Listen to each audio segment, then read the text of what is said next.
happy Saturday tour, Ann Scarlett. Hi, happy Saturday. We are doing something special today. It was up on our stream weeks in advance because I'm very excited that Scarlett's come back with a third season of Murder and Munchies. And that's what we're doing today. Are you excited, Tour? I am excited. I know you're super busy. I hope you have the energy to be excited. Yeah. Okay. Of course I do. And Scarlett, like I said, this is your show today. So I wanted you to be able to dive right into it because you told me ahead of time you got a lot to talk about. Oh, geez. Okay. Well, I'm going to start off by just saying you need Kleenex. You're going to need probably a notepad or a piece of paper and a pen, writing utensil of whatever, because this is a very long case. It includes a lot of people and some people who have alternate names that come up. So it's easier to keep track if you can write them down.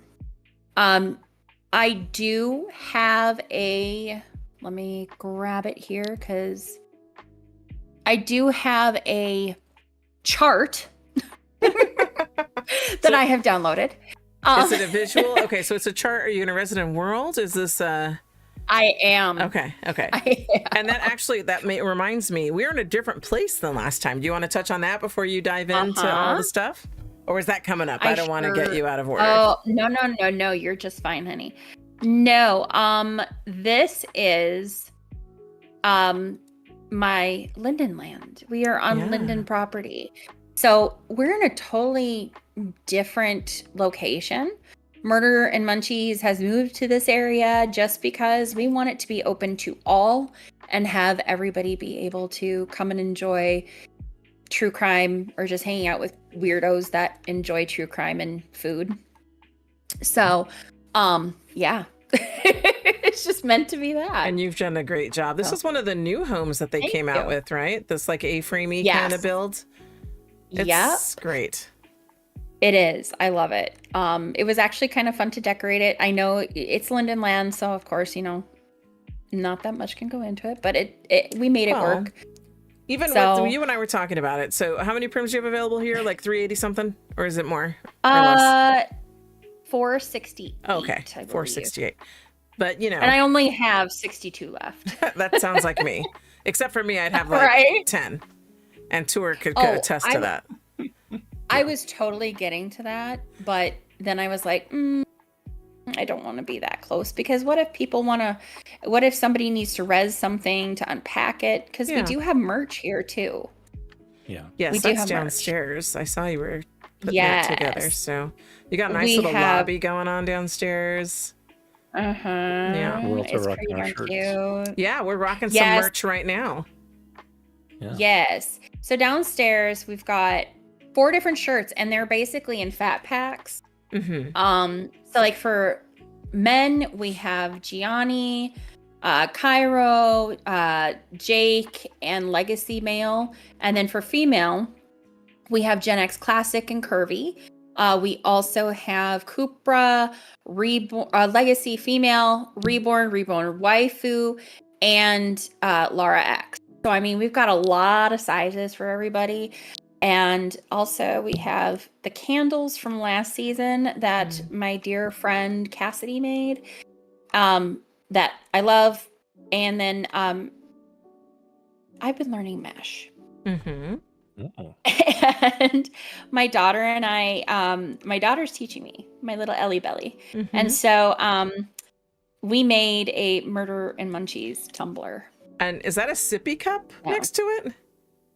No, that is our one from last year. Original, okay. But some people like that one a little bit better. Cute. So it's cute. Right? Yeah. It's adorbs. But my visual aid, for some reason, doesn't want to upload to Second Life. So I will send you the link. The link, I can show it. So people can look at it. Yeah. Yeah. I gotta love it. Yeah. And so I want to add that people can come join us. I have the slurl in the description of the video if they want to come join us. Awesome sauce. So that anytime people can pop in. And like you said, this is your HQ, your headquarters, so people can come by and check it out anytime. Awesome. just due to the nature of this, I am gonna also request if you have like a list of content warnings for folks Mm-hmm. they're not in a metal space to handle it. Yes. I will explain that this case. So if you don't know the Lori and Chad Daybell case, it's dark. Familicide is included, attempted murder, cults. What else can we say? Surprisingly, there's no drugs or alcohol really involved, so that's interesting. There is religion aspects that I have one of my dear friends who is a former Mormon educated me on. So I understood this a little bit more. This has been this case it's very sad. And so if you're not in that headspace, probably don't listen to this one. But I will make it as not as non what's the word I'm thinking? I just won't make you a zombie. Is that fair? Because we are going to talk zombies as well. I know it's crazy. So I'm going to preface this that I've been very invested in this case since it broke in December of 2019. I've been very vocal about my real life, and I talk about it a lot in my podcast. So anyway, one thing is that I mean, those of you who have listened to me over the last 3 years know that I have a son who is on the autism spectrum. And of course there's challenges and such with it, but when this case broke in December of 2019, it came out that there were 2 children missing, and one of those children was a 7-year-old boy on the spectrum. And it just so happened to be that one of the videos that the media put out of this little boy, he was singing karaoke on his grandparents' bus, and he was wearing an outfit that my son had. And my son had just been diagnosed as autistic. And so immediately I was like, why doesn't the mom want to tell where this kid is? Where are these kids? I mean, that's what the whole nation was doing. In fact, the world was looking for these kids. Where could they be? And that's what started this whole snowball effect. And so yeah, so we're going to get into it. But first, we have to do our munchie. Okay. The reason we have tacos and enchiladas and all that stuff here today is because one of our victims, Tylee Ryan, loved Taco Bell. She loved Taco Bell. That was her favorite thing to do, was go and hang out with her girlfriends at Taco Bell and, you know, just chill out. That was her vibe. But we will get to that later. But our recipe of the day is green chicken chili enchiladas. Now, I know a lot of you are probably like, where is that coming from? Well, you'll find out eventually. It's green chicken enchilada bites. And it's from newmexicanfoodie.com. The link should be in the YouTube video. Did you share it with me already? Yeah, I already gave it to you. Okay, let me grab it. I think I did. I did. Yep, you did. Yeah. Okay. Woo. Okay. So anyway, this is an easy little appetizer, nothing crazy. In fact, it says it only takes 10 minutes of prep time, which that's awesome. And total time is about 45 minutes, so that's not bad. So you need 1 pound of chicken breasts that are boneless and skinless, olive oil, cumin, salt, pepper, butter, flour, Mexican style beer, which I mean, you can find that kind of everywhere. I mean, I would just buy a Corona. Done. Green chili, a diced green chili, 12 small flour tortillas, and 2 cups of cheddar cheese. And then you can have like lettuce, tomatoes, olives, sour cream, you know, any kind of thing you can think of that may go on like tacos or nachos or enchiladas. Now you want to dice your chicken into small pieces. Cook it with the olive oil over medium heat. And of course, toss with your seasonings, the cumin, salt, and pepper, and saute it. And then, of course, your oven has to be at 375. And then use that same pan because you want the goodies from the chicken. The little bits and pieces, you know, that kind of fall off. You're going to actually melt butter and sprinkle flour in to make a roux. And wait for that flour to brown. And then you whisk it to avoid clumping. I always forget to whisk all the time. But anyway, you add in your beer and keep whisking. Add your chopped green chili and stir. If the sauce is too thick, add more beer.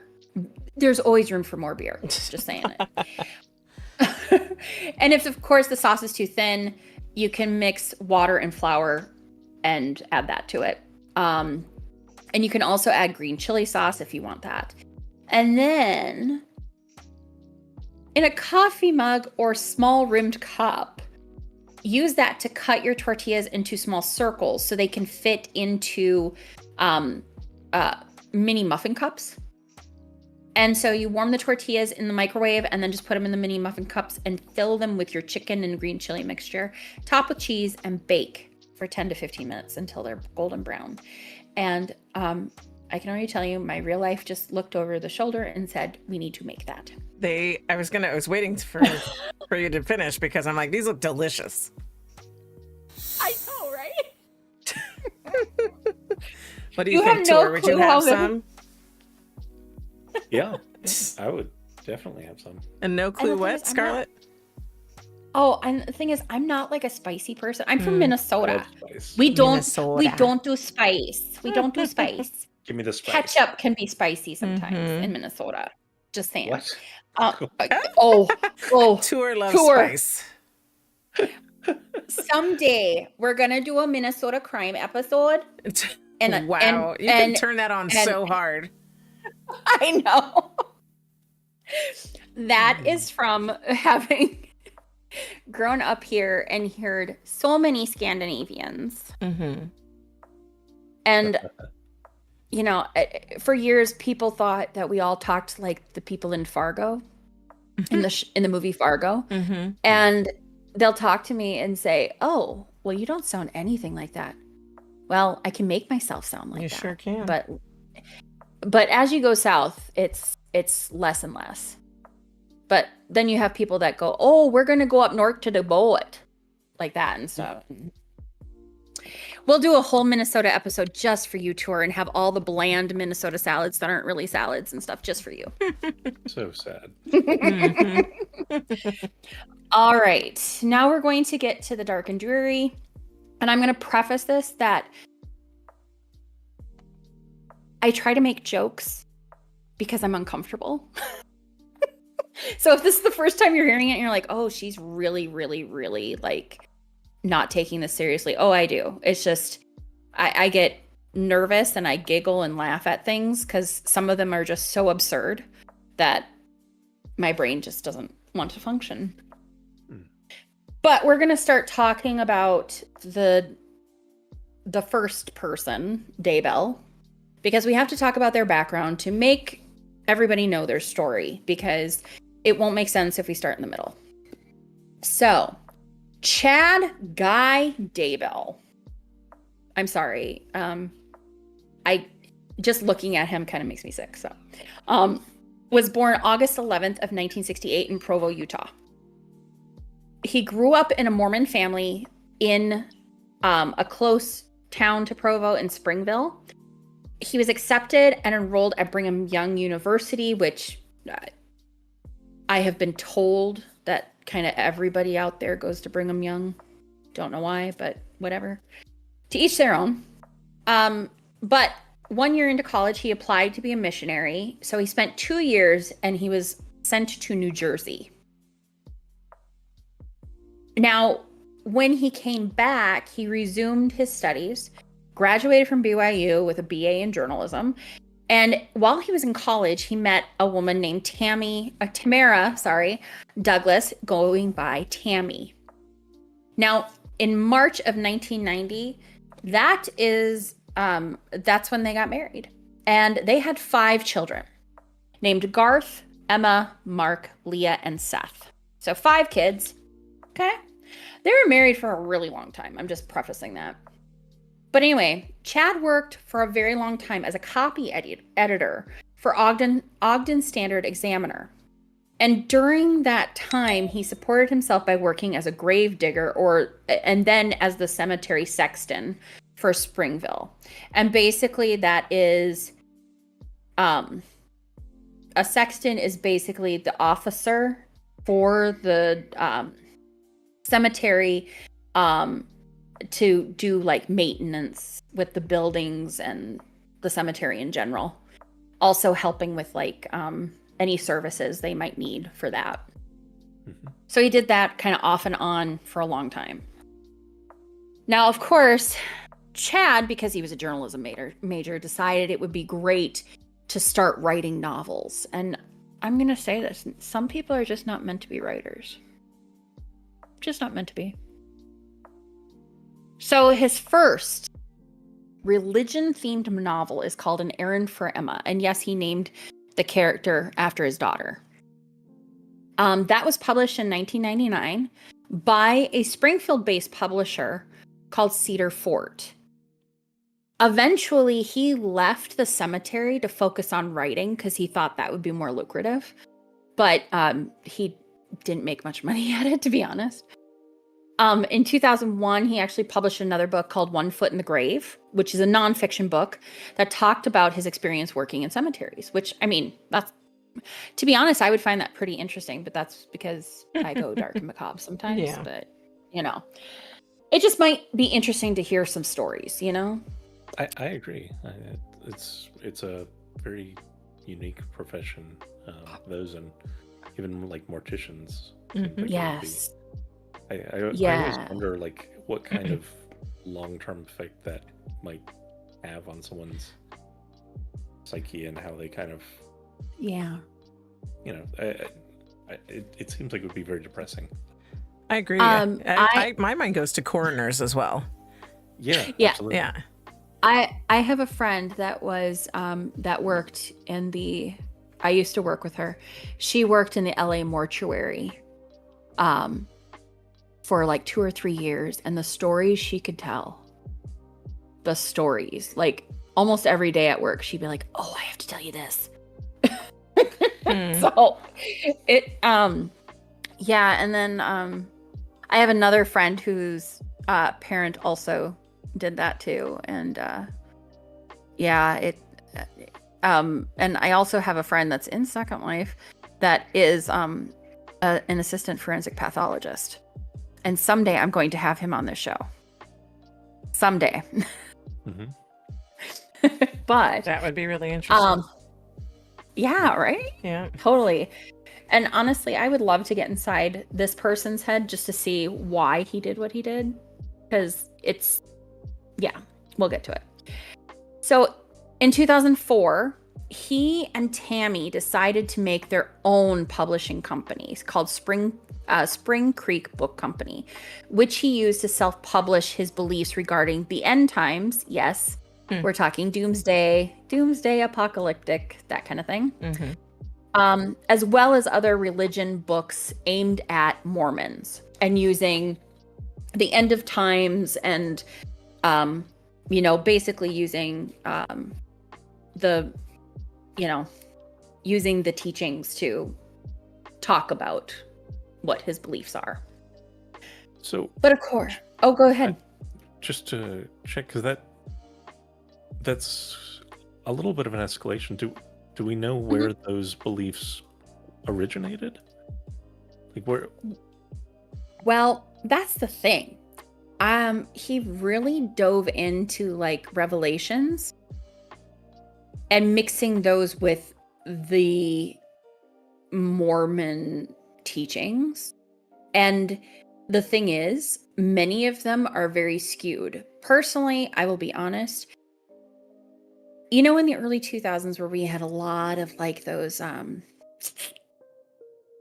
well, I want to say underworld, but like, you know, like kind of like post-apocalyptic kind of things, the day after tomorrow, the, you know, the earthquake movie, you know, all those kind of disastery kind of things. Yeah, there was definitely a resurgence of that. Oh, just a titchin. I think he kind of played into some of those, if you get what I mean. Like, but also there's a lot, and I didn't realize this, but there's a lot of like, and I'm going to sound totally, probably ignorant on it, but there's a lot of movies that come out that are religion based. And I know that out in like Idaho area and Utah, they do have a production company that makes Mormon religious based like shows and stuff. I don't know like names of them or anything like that, but I don't know it and I'm thinking, and as we talk about it and things that I have learned, I've learned a lot about certain people involved in this case, and it kind of makes sense where he goes with it later on because of somebody. So, but you know, by the end of the 2000 era, he had kind of stopped doing these end time things a little bit, but they started to face financial problems. So at the end of 2010 or so, his publishing business provided an annual income of $2,000. Oh. That was their profit. Okay. That's oof. Right? Yeah. I thought you were going to drop a number larger than that. I'm like, oh, so not well. No. Yeah. Okay. Not well at all. So both of them had to go back to work because obviously they can't just live on $2,000. So Chad went back to being a cemetery sexton, and Tammy was a school teacher. She was actually a librarian, and she loved being a librarian. Like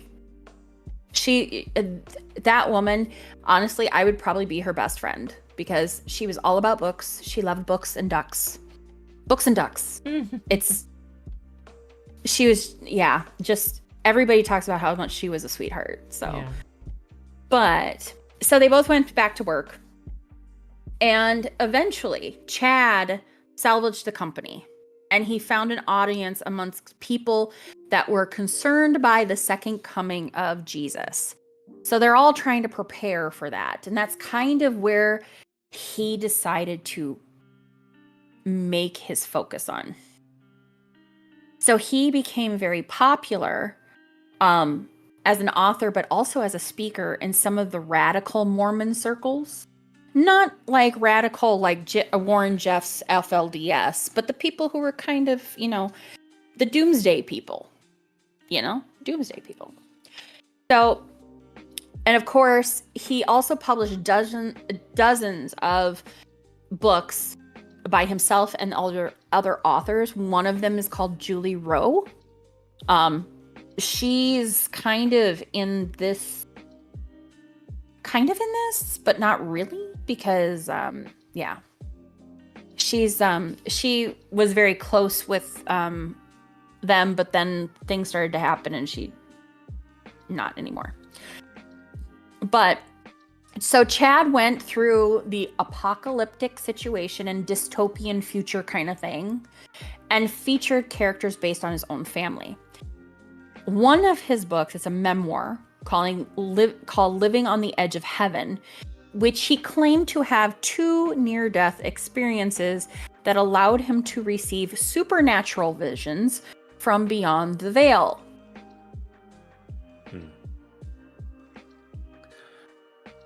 Do you already feel the craziness? Yes. It's never good when people... The trouble is, the moment someone is convinced that some higher power or even a god is telling them to do something, there's no more of weighing it against any sort of social contract or morality. You know, Right. if you genuinely believe that, you will do it no matter what. Exactly. And Yeah. it's just, ugh. And I will warn you all, if you think this is delusional, just you wait. It gets worse. Yeah. So, oh God, Chad and his supernatural things. But and this is another thing that I was just like, what? He, in his books, a lot of it was this supernatural voice giving instructions and advice to him or his characters. And he once commented, "I don't fictionalize any of the events portrayed in my books. I'm really not that creative. My torn veil allows information to be downloaded into my brain from the other side. The scenes I'm shown are real events that will happen." I don't know where he said this, but my God, if he said that, and I'm surprised he wasn't committed. You cut out there. Not for I me. did? Not for me. Oh. You didn't hear her? No. Oh. I heard you, but It's you might okay. want to repeat it just in case. I said I was surprised he was not committed. For what he said about his... Yeah. Did you hear that part, Tour? About him being creative? I didn't hear what he said. Oh, he said he's not really that creative. I see. So he used things that happened in his real life and just kind of took it from there.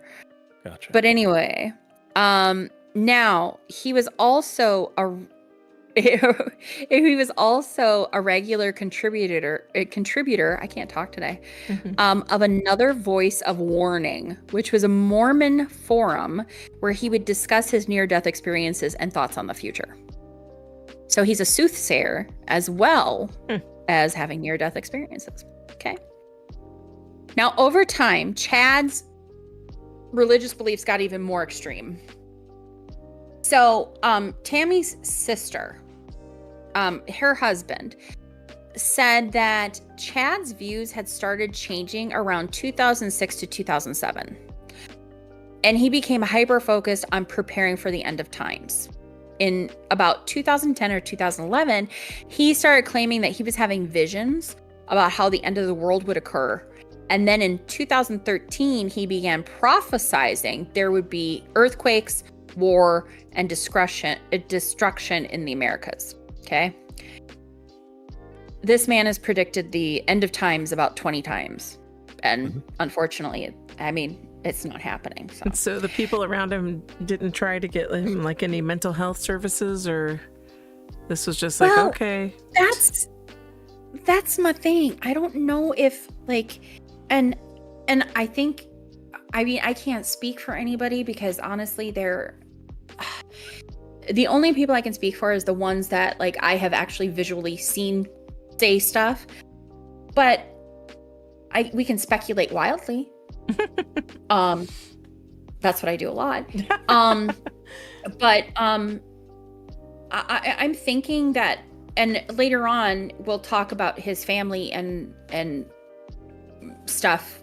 But I think they just were like, Dad, do your thing.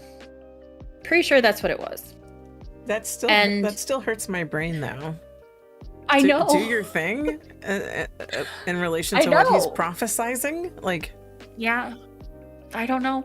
And the thing is, you hear about people though that do if they found their niche and they want to make money at it, they have to find a target audience and target that audience constantly. You get what I mean? Yeah. Mm-hmm.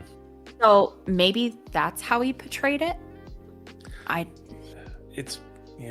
There's another aspect to it as well, which is, Mormonism is already a little bit, it conditions people into kind of a high control mentality anyway, where they're not going to be reporting one another for whatever. So it's also that possible that plays into it as well. It's like, even if they don't buy into it, they're not going to rock the boat on one of their own, so to speak. Right. And considering so many people were kind of diving into this. It's interesting too. So, but during the 2010s, that's when Chad really kind of went for the gusto. So he became the publisher of Julie Rowe, who claims that she's clairvoyant. Now, she and Chad made similar prophecies about the end of times and claims about their own connections to the spirit world. So he's not alone in kind of thinking this stuff. So both of them became very popular among the preppers. And the preppers basically believed the end of the world was imminent and considered regrouping in like tent cities to await doomsday. I feel like I've heard that term before, preppers. It's a thing. Oh, yeah. It is a thing. Now, another author that was published by Chad, whose name is Susan Freeman, said that she had stopped working for him in the 2010s because there were concerns about his radicalization and his deviation from Mormon teachings.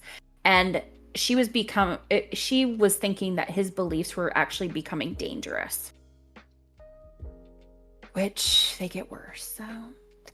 But in 2015, Chad claimed that he heard a voice telling him to relocate to Rexburg, Idaho.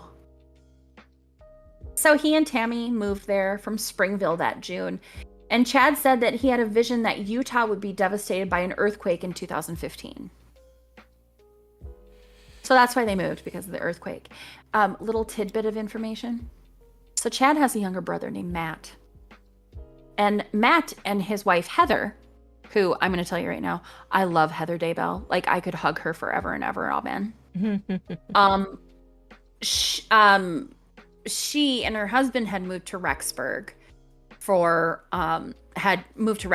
and Chad and Tammy came to visit them one time, and then all of a sudden they were moved there. And Heather said, she's never gotten along with Chad because of his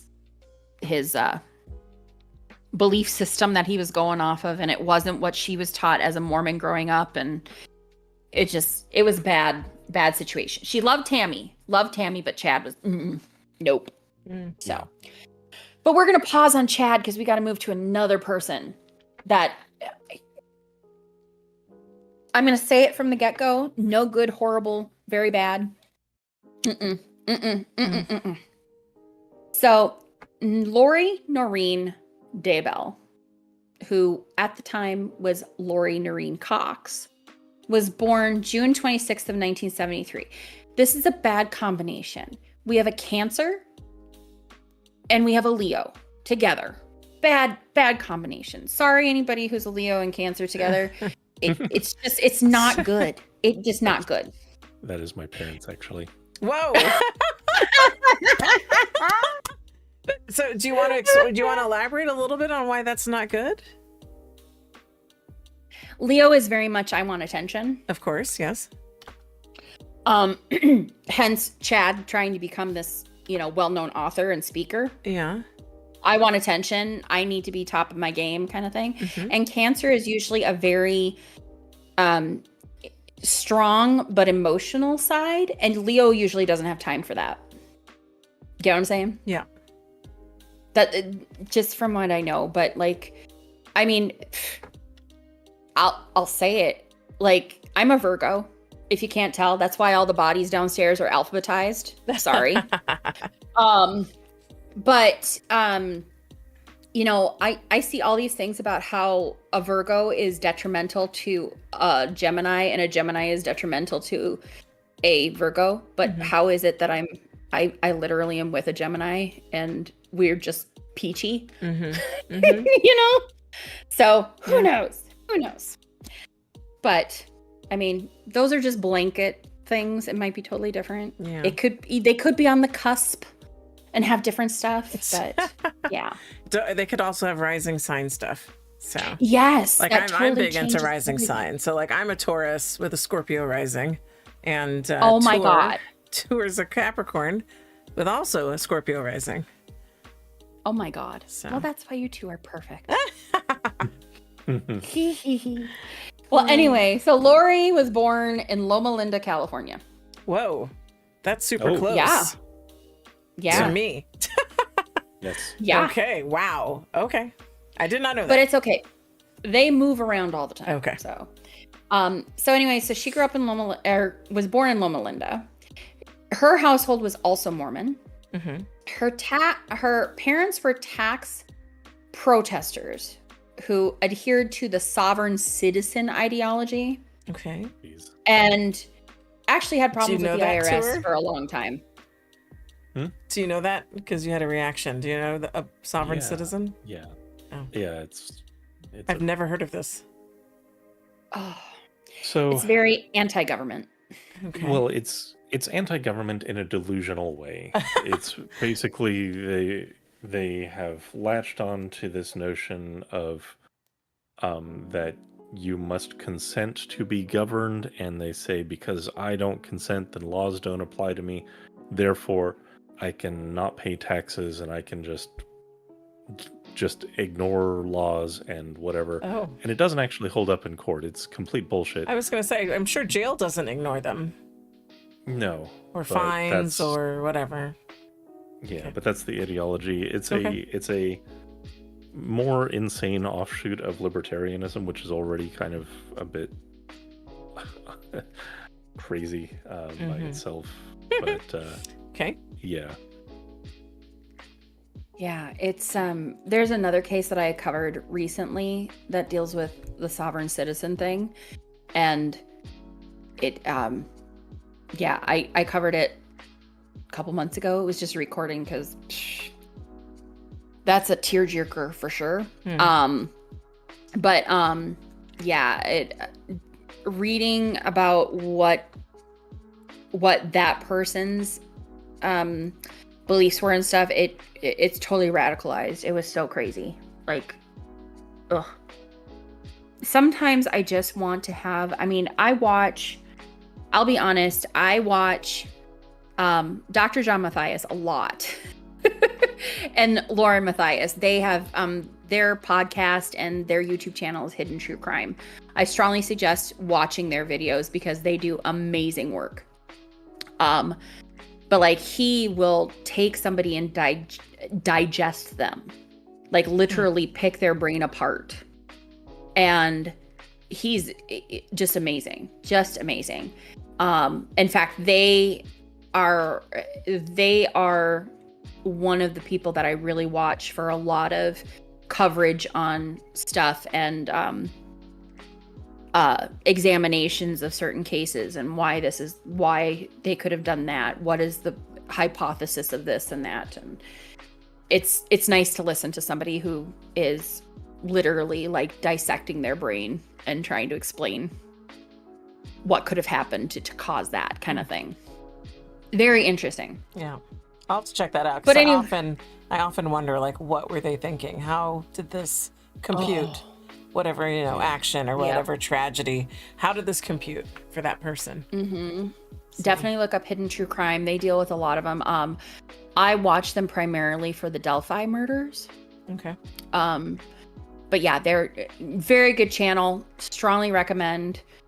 Great, good people, and they care about people and care about a lot of this stuff. So it's good to have people that are not in it for the show. They're in it to help people understand why people would do such things. Okay, I'll have to check it out. I will just before continuing, I will toss out one thing that kind of goes to the like psychiatry of some of this.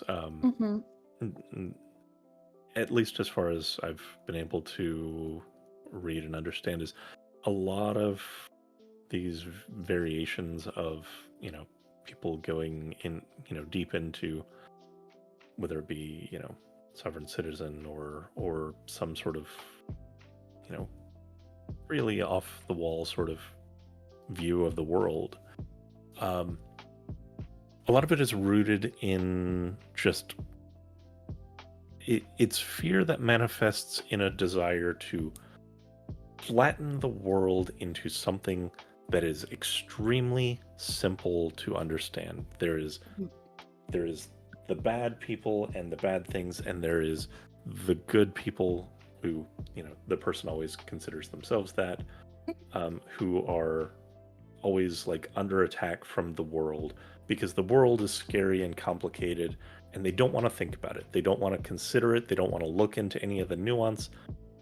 It needs to make sense. It needs to just be distilled into simple, basic concepts. And like a lot of these sort of ideologies and these sort of downfalls of people's minds, you can kind of see that sort of thread throughout it. Yeah. I agree with you. So, sorry about the interruption. No, you're totally fine. You're totally fine. So we have to get to Lori because Lori, so of course she's dealing with her sovereign citizen parents that they tended to move a lot because of that. But in 1992, she's 19, graduates high school. She goes ahead and marries, gets married to her high school sweetheart. And at this point, where are they living? Where is she living? I believe she was still in California. Oh. So her first husband's name was Nelson Yanes, and it did not end well. They were only married about 6 months. Okay. Mm-hmm. So very, very fast. In October of 1995, Lori married a man named William LaGoya. And I'm probably pronouncing it totally incorrectly because that's what I do. I don't know why, but I do. Anyway, so she got married again in October of 1995 to William LaGoya, and they had their son who's named Colby, and I'll be talking about Colby a lot. So he was born in 1996, and then they got divorced in 1998. So during this time, she worked as a hairdresser, right?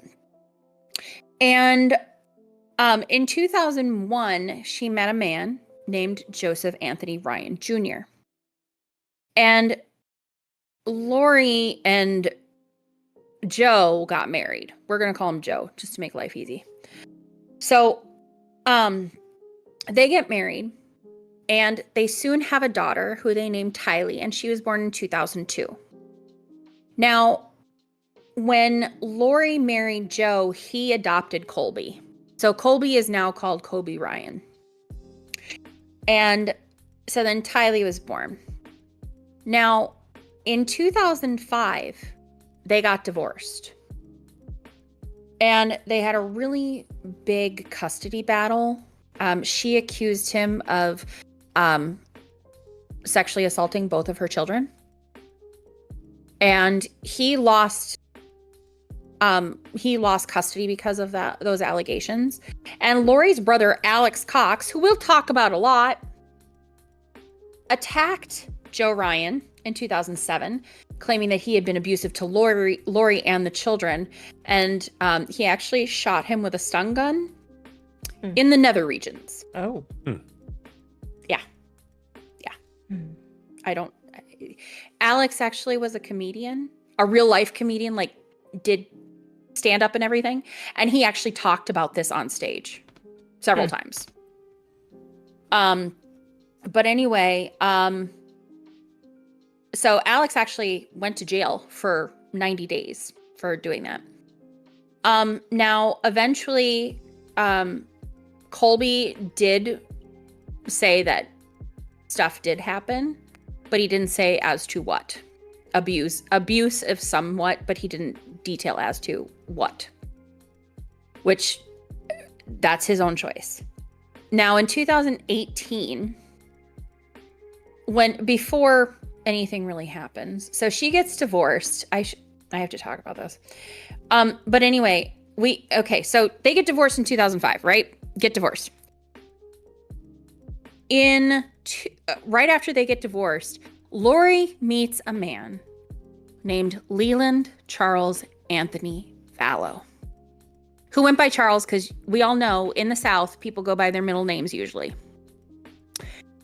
So everybody called him Charles. And they got married in February of 2006. So at this time, I think, let me see, Colby would have been 10 and Tylee was about 4 maybe. And so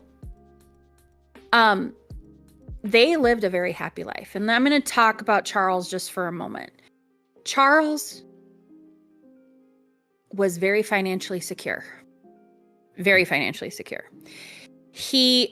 Colby also has a channel on YouTube. I highly recommend watching his stuff.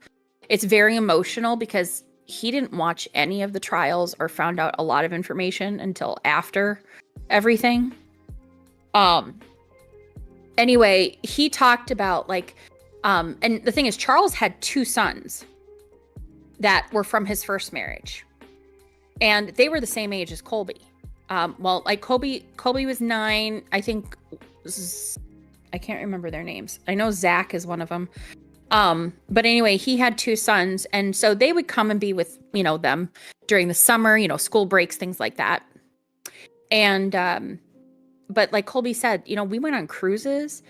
They went on vacations. They were always doing something as a family and enjoying each other. In 2013, they wanted to have a child together. Well, it happened to be that Charles' sister Kay, who we will also talk about, let me send you, I forgot to send you this. I'm sorry. Copy. Weird thing. I get my scroll moments. So, well, anyway, in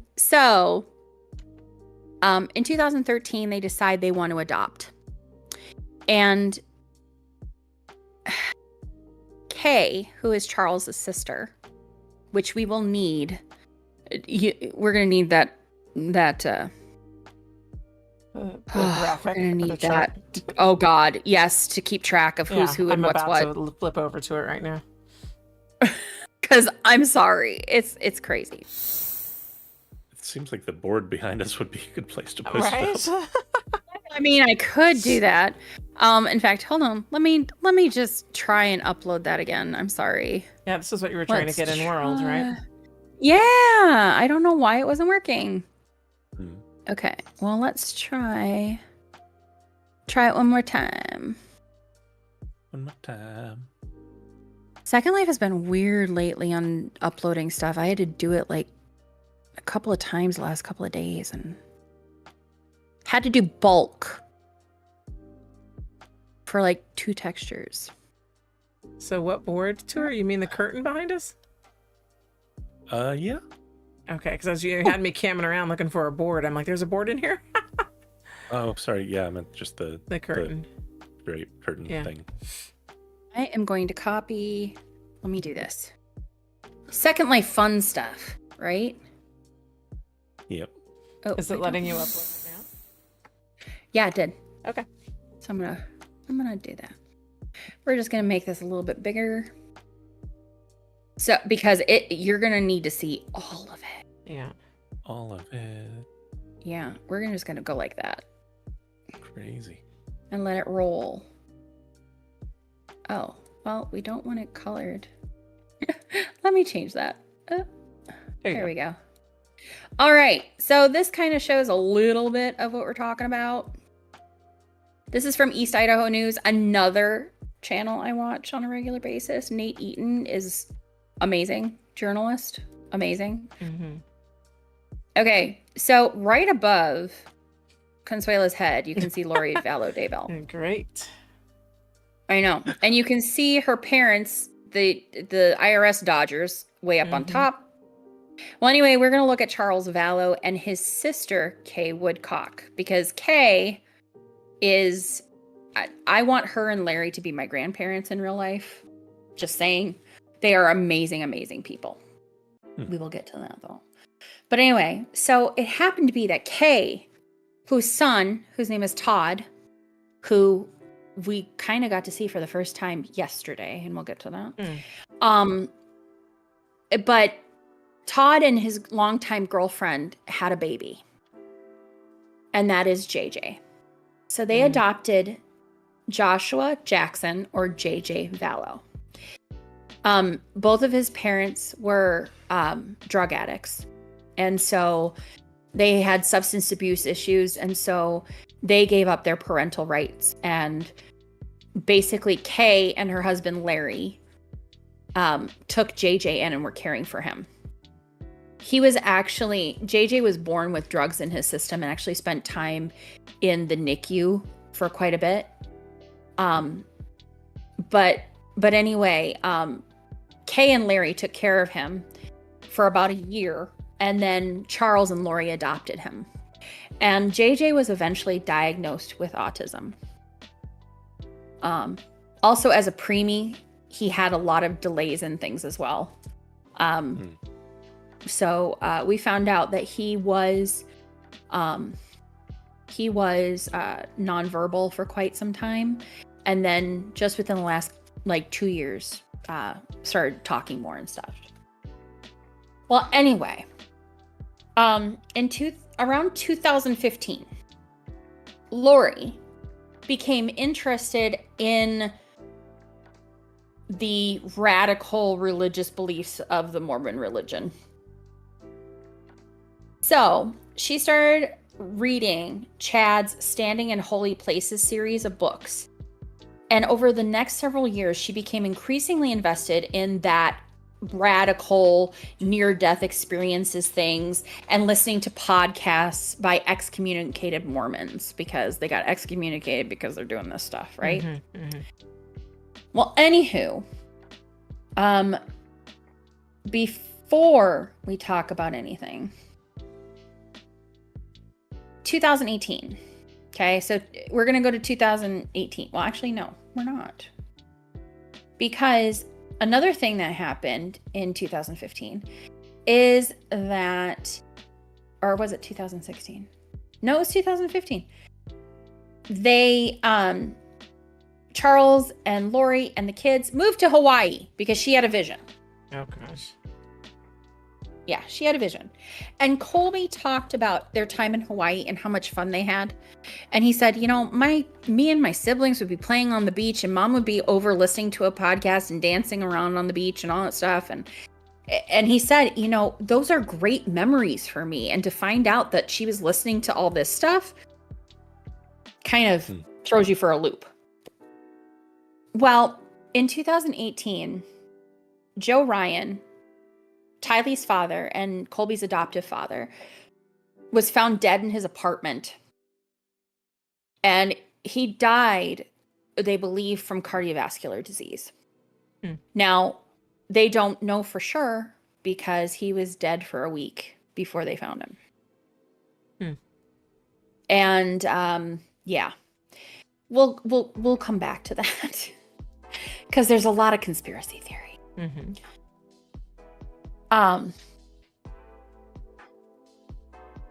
Now, in 2018, so this is October of 2018, they lived in Hawaii for 3 years and then moved back in 2017. So in 2018, she had befriended 2 women named Melanie Gibb and Zulema Pastenes. Zulema is not on this, but she should. But we'll digress. Anyway, so Melanie Gibb and Zulema Pastenes, she had befriended them. And she attended a Preparing a People event where she met Chad Daybell for the first time. Now, I'm going to say this. This is my analogy. Chad Daybell was the nerd in school, right? Kind of outcast, kind of not accepted, that kind of thing, right? He meets a good girl who is a book nerd, loves her to pieces, thinks she's the greatest thing since sliced bread, but not quite what he wants. And then in walks the popular cheerleader woman who was Miss Texas went for Mrs. Texas. She's a beauty queen, okay? So it's kind of like that analogy. So he, is like, oh, well, she's gorgeous. And then all of a sudden, Chad just throws at her face that they were married in multiple previous lifetimes. Oh. Yeah. And, yeah, he just, and of course, Melanie and Zulema both said that Lori behaved very flirtatious with Chad already, right from the get-go. Okay.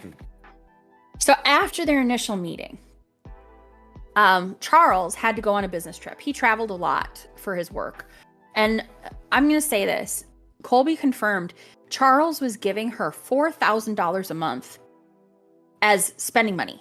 Oh. Just so she could be a mom and take care of the kids.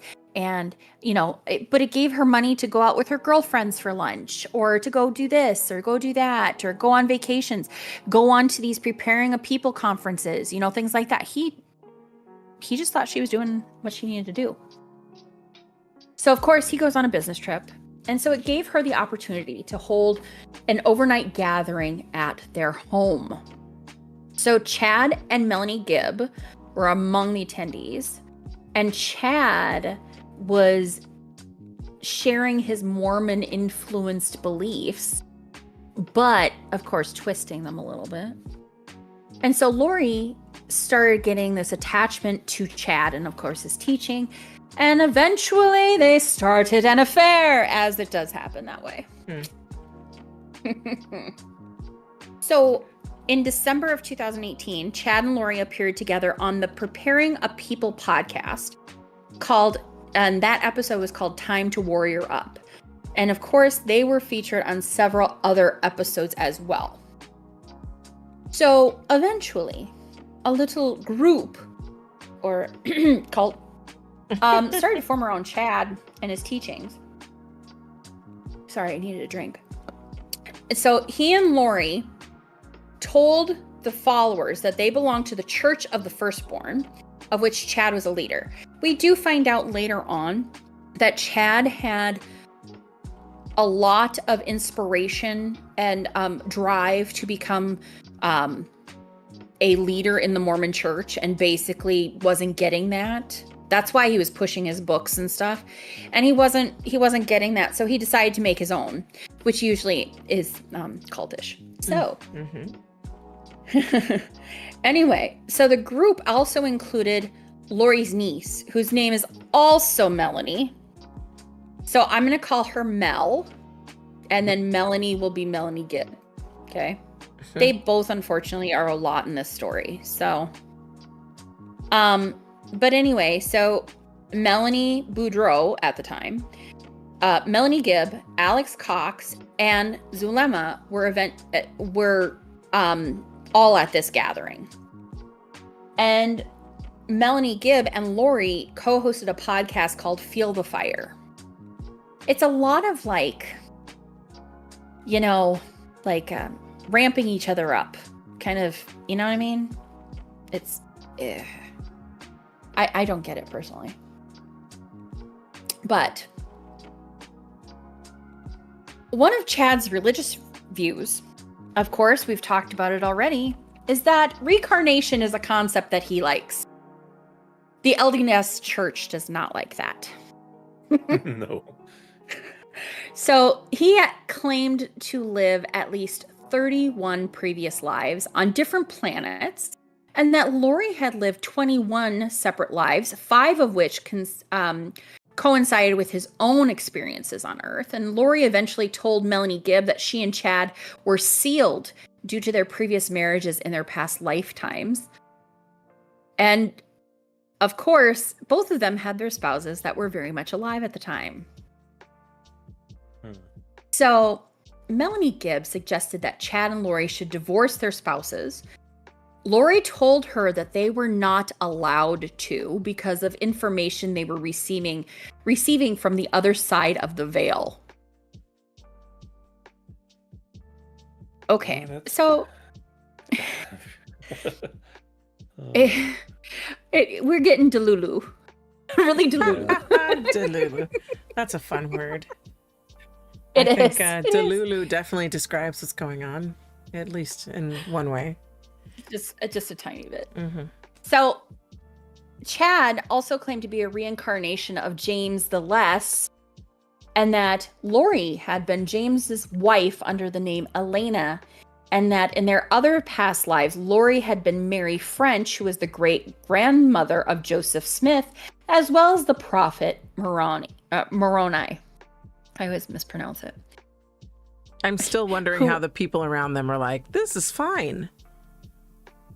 I think, you know how they talk about cults, yes, and that people join cults because they are, because they're lonely, they're looking for something to follow, and they kind of blindly follow it just because they want a sense of belonging. And I've watched enough documentaries on cults and things, and it's still, I guess I just still can't wrap my head around it, but go on, Tor. Yeah. Loneliness is a big part of it. Another part of it is when, and I do, you know, this is not meant as a knock to, you know, all religious people, because obviously not even most fall into this, but if you are looking for a higher power already for any sense of purpose in your life, you are predisposed when something comes along that sounds plausible to latch onto it, to give you that self-validation that you're not conditioned to, or that you haven't learned to realize in your own self. I feel like upbringing too plays into that. Yeah. You know, people who might be raised in like either ultra, like, I want to pick the right words because I'm not trying to lump everybody together, but like super traditional or super restrictive religious beliefs tend to fall prone to this as well. Yeah. Right. Or just like, for instance, if, and I don't really want to use Mormonism, but I mean, I know people in real life that left, you know, one church and go to another because maybe that one religion wasn't catering to what they needed, but then they want to test out other ones to see if they can give them that. And I mean, I think that's kind of what it was. And it very well could be that these followers had felt that they had good company with the people that were in this. So they, you know, we all know people wear masks to hide who they really are. And I'm sure that was kind of part of that. But really, one of the really problematic parts, especially of ones that are actual full-on cults, is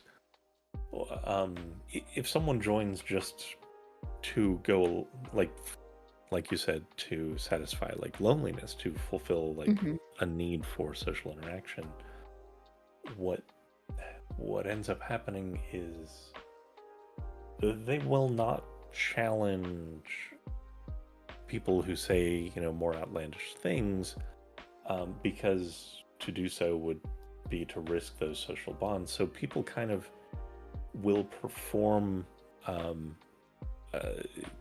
you know, interest and encouragement of whatever the people around them are believing, and usually that will end up like internalizing that themselves over time, just because you don't want to deal with the constant mental dissonance of you know, being surrounded by people you don't believe entirely. So you'll just assume and internalize the beliefs of the cult itself, even if you didn't initially intend to.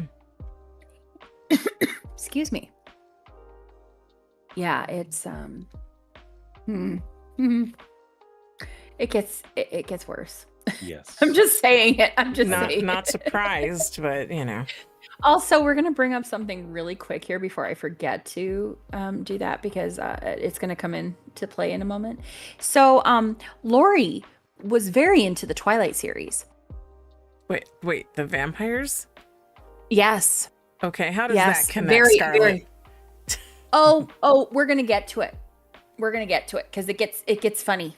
You're going to be like, what? Don't tell me she's starting to have visions of Edward and Jacob. Oh, no. Okay. No. Don't go that. It doesn't get that way. Okay. No, we're good. So, of course, Chad also said that past lives were multiple probations on Earth. And now that is also shared by some of the Mormon fundamentalist groups. And they consider that probations are necessary for one to reach exaltation.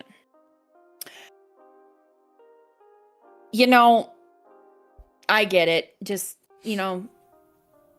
yeah, whatever. So Chad characterized people as light and dark based on his assigning them an affiliation with either Jesus Christ or Satan. There's no in between. So he and Lori started using a scoring system for good and evil. And they would assign every person from a rating from light to dark. So according to their belief systems, the dark... Okay, now she cut out for me. Did she cut out for you, Tor? Yes. Okay. She did. Scarlett. Scarlett. I check Discord. Is everything okay there?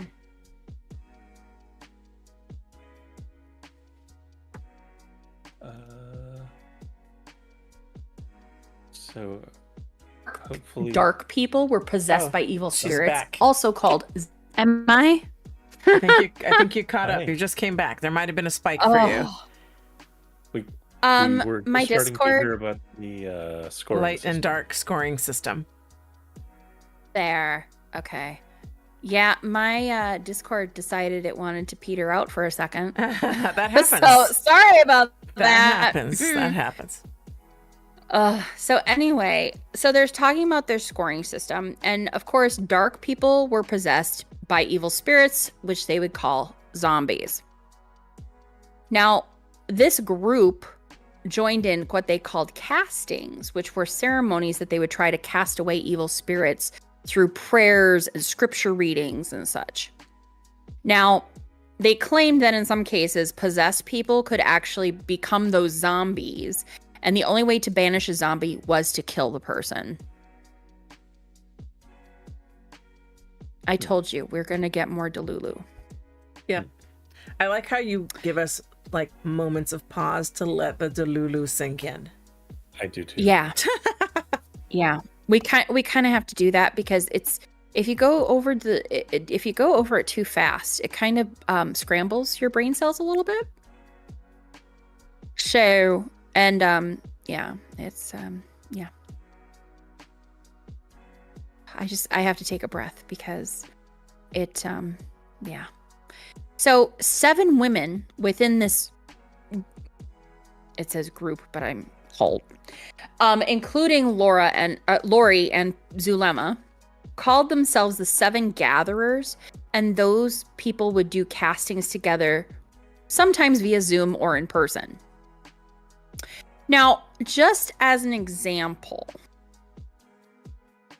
Chad sent an email to Lori giving ratings for lives and also past lives and also ratings on people. So Lori basically gave her a list of people that he needed to do a scale on. Now, I will say this, Chad uses some interesting things. So for instance, he gives a point scale of, regular round numbers, and then all of a sudden there will be a decimal point. So I don't know if it's just to give a little boost or what. So Barry Cox and Janice Cox, mom and dad. Okay. I don't know. So Janice and Barry were both a 3 light. Okay. Apparently they had previous lives in 1500s France and 1600s England. Okay. Stacy, who was Lori's older sister who passed away, was a 3 light on Earth, but graduated to a 4.1 L when she died. Okay. Alex, a 2 light. Adam, a 3 light, which I find funny.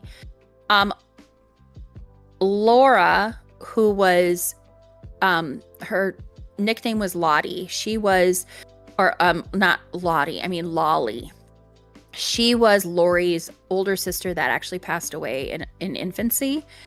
He said that she was also 3 light on Earth and graduated to 4.1 L after death.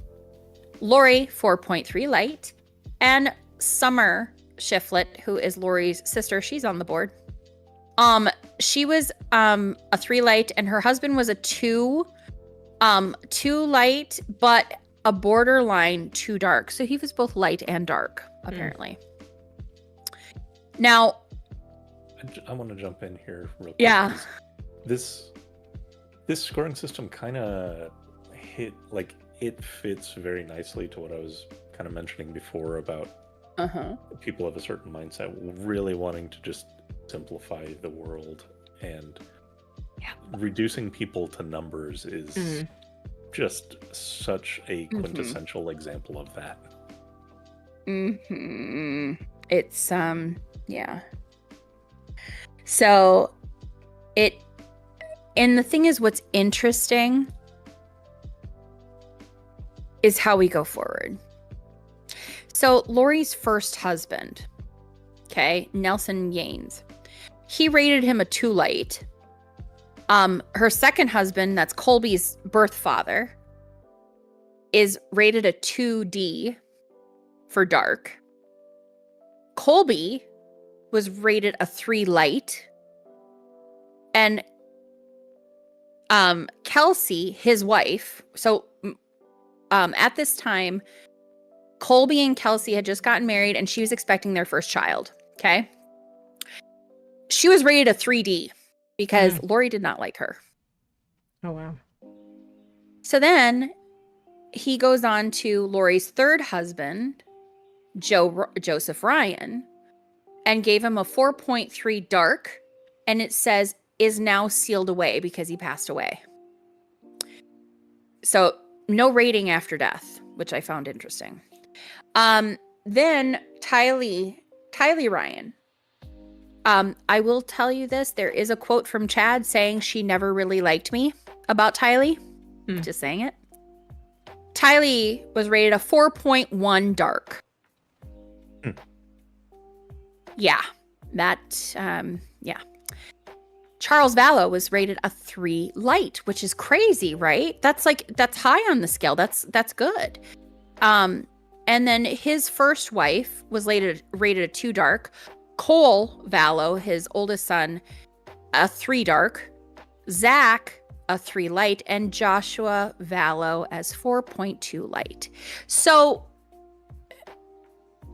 to me, it's like the people that he was in favor of, because Lori had talked about them, had a higher scale than some. He also... Nope, that's not the one. We need a link in chat. Okay. For the YouTube. What do you mean? In what chat? In local? Oh, in local. Yep. Oh, my interface is off. So let me... Oh! Tor, can you drop the YouTube link, or do you have it?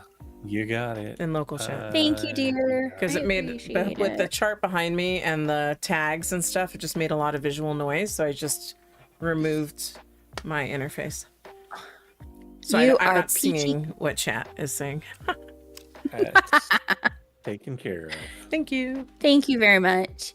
And then, of course, Melanie Boudreau at the time was a 3L, and her husband Brandon, who, I will say this, is a very lovely man, a 3D. So every time you read these numbers off, though, it's like their like-dislike list. That's all it is. Exactly. I mean, I don't like you, so you're dark. I like you, so you're light. Right? The end. That's dumb. And at this time of this letter, Brandon and Melanie have 4 kids together, okay? Both boys were 3 lights. The older girl was a 3 light and the younger girl was a 4.1. That was the first one that came out. Then there's more that came out, but that's just an example of how he was doing it, okay? As things go on, though, numbers change and things get planned. Ciao. Chad and Lori also scored people on a vibration scale and deemed those having enough vibrations to possess special powers. Of course they did. Like Twilight. See where I'm saying? Wait, I think she They're slipped saying they have Twilight powers? Yeah. Wait, do any of them, did they think anybody sparkled? No, nobody sparkled. But you have to have a high enough light score to sparkle. Zulema was first told that she could control the weather. And then eventually it was she could control fire. Oh, and would produce fire. Yeah. So he witnessed her producing fire? I do not know. Apparently her vibrations were high and she could do it. Okay. I don't know. But oh my God, it just and they believe these people are translated beings. Now I had to look up what translation refers to. So it basically, in Mormonism, translation refers to being physically changed by God from a mortal to an immortal human being. Twilight, there you go. Wait. This is Mormon? This is a Mormon belief? This is a Mormon thing. Okay.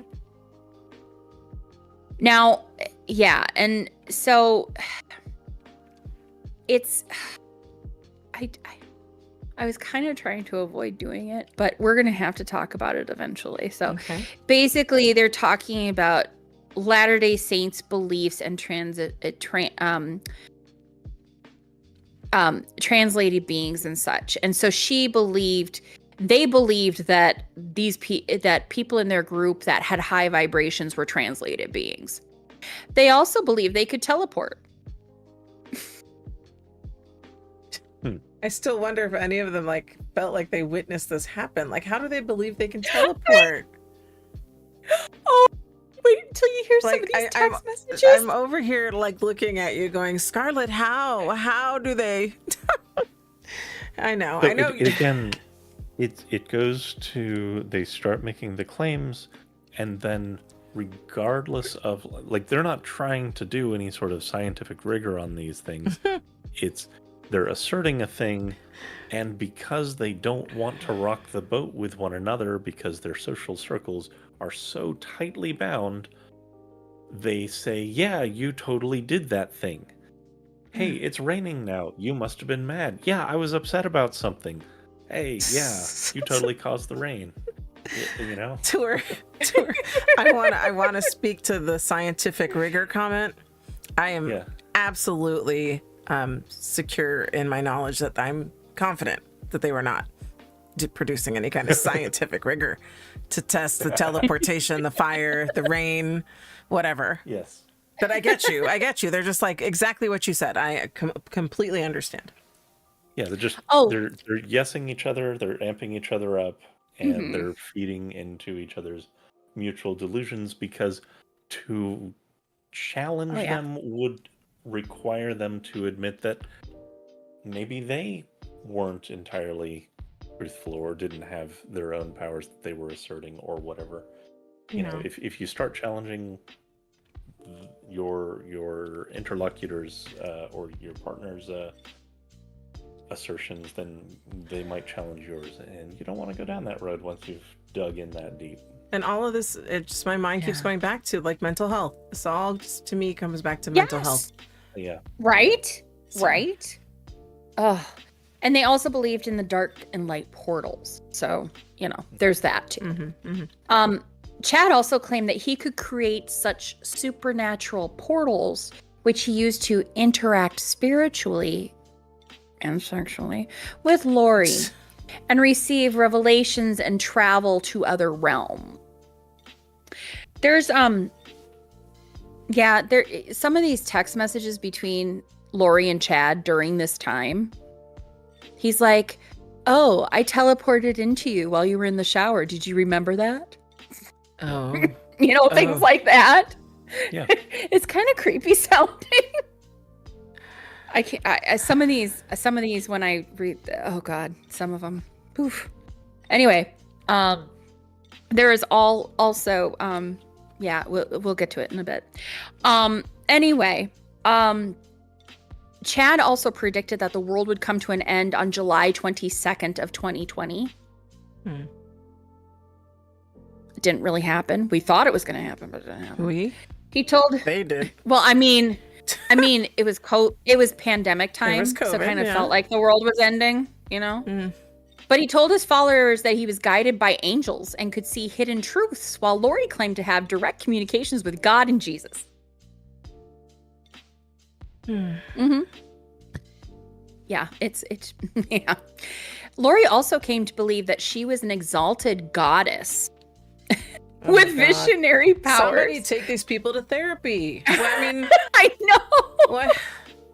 Okay, continue. I'm just over here rubbing my temples. I know, right? And she and Chad were destined to lead the 144,000 people who would survive when the world ended. Zulema actually told investigators later on that Lori believed, as an exalted being, that she could not be held responsible for her actions on Earth. And that's dangerous.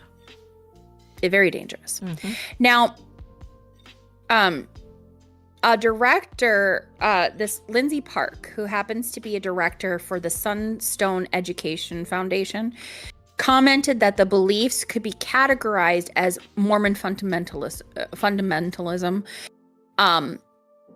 but without the polygamy part of it. But honestly, I will tell you this.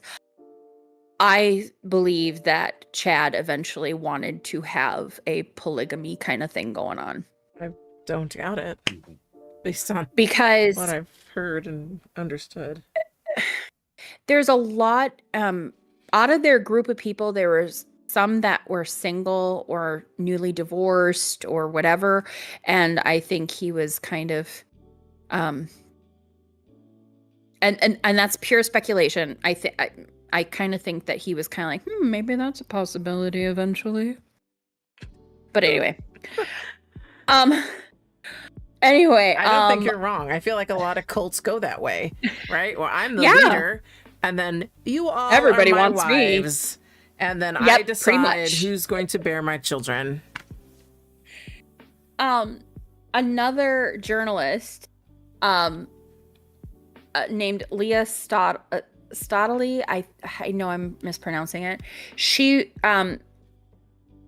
wrote the book When the Moon Turns to Blood about this case, and she said that Chad and Lori had been active at the fringes of the far right fringes of the Church of the Jesus Christ of Latter-day Saints, and were able to meet due to an ecosystem of extremism that exists in those circles. That is totally fair. Totally fair. But now we're going to go to February of 2019, all right? February. Lori informed Charles that she no longer cared about him or JJ. And then she disappeared for 58 days. Just boom, gone. That's a long disappearance. It is. Charles had contacted Kay, his sister, and also JJ's, biological grandmother. And she came and actually was helping take care of JJ while she was gone, because Tylee at the time was 16. She could kind of fend for herself, if you will. So that same month, Charles filed for divorce, citing threats to his life, as well as the theft of his truck and $35,000 from their joint bank accounts. Oh, wow. Yes, she stole his truck and she drained their bank account. Yep. Now, according to Charles at this time, Lori, and he actually put this in his divorce decree, and his divorce lawyer that he had worked with actually has been very vocal in media circles and talked about what he and Charles talked about prior to what happened. So in the filing, Lori told him that he was possessed by a dark spirit named Ned Schneider. Why Ned Schneider, right? I'm amused that a dark spirit would have a full name. Do they have a middle name as well? No. No. But anyway, she was told Lori was told by Chad that Charles was possessed by Ned Schneider. Okay. And that she was a god assigned to carry out the work of the 144,000 at Christ's second coming, which would happen in July of 2020. And she would murder him if he got in the way of her mission. What did you say to her? So she latched onto that part of the conspiracy. Oh, yeah. As well. That number is... There's a fringe interpretation of some part of the Bible that says that that's like the maximum number of angel vessels that will ever ascend into heaven. Mm-hmm. Everybody else is just lost. Bye. Have fun. Tour, I love that you know that. You and the facts that you pull out. I've never heard this. And you just, the stuff Tour knows. You know, I'm always amazed, is I guess what I'm trying to say. I'm never prepared for the scope of things that Tour can pull out of his head. So just got to throw that out there. Right. Now, Charles, of course, was looking to get a protective order against Lori. Because his attorney said, I would get a protective order, take care of things. So he withdrew the petition 1 month later, saying he wanted to try and make the marriage work. Wait. His sister... Charles? Mm-hmm. Okay, continue. Let me explain, though. Because the thing is, he talked to his sister Kay all the time, and she's talked about this. That he had moved to Houston, where his business was kind of located. And because Lori said she was done, right? So he moved to Houston. He moved JJ with him to Houston. Tylee was living with her uncle Alex at the time because she wanted to keep going to school in Arizona because they were living in Chandler, which is Chandler. And the thing is, I've been there twice now in the last 6 months. So I kind of know Chandler and Gilbert a lot right now. They are, there's probably a Mormon temple every couple of blocks in that area. Lots. And don't get me wrong. And we find this out later on, but the Mormon circles that run through, Arizona, Utah, Idaho, that whole area, everybody kind of knows everybody somehow. It's like 6 degrees of separation.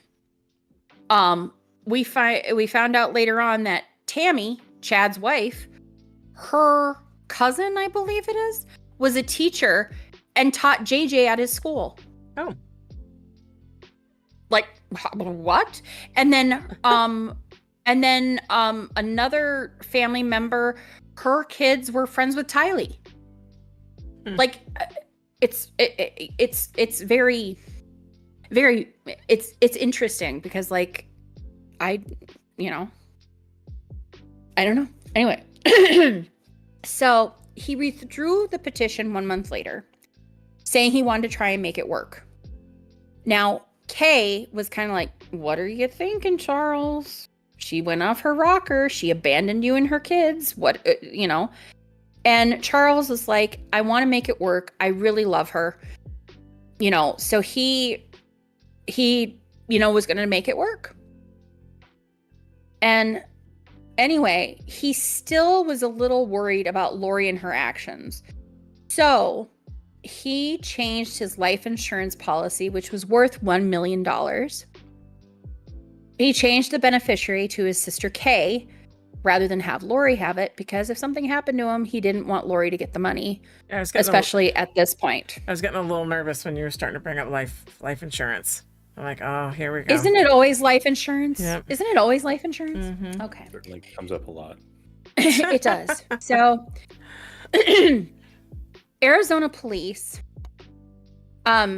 received text message between Chad, Lori, and her brother Alex. And Alex refers to Charles as Ned or Hiplos, which was the name of the spirit said to possess him.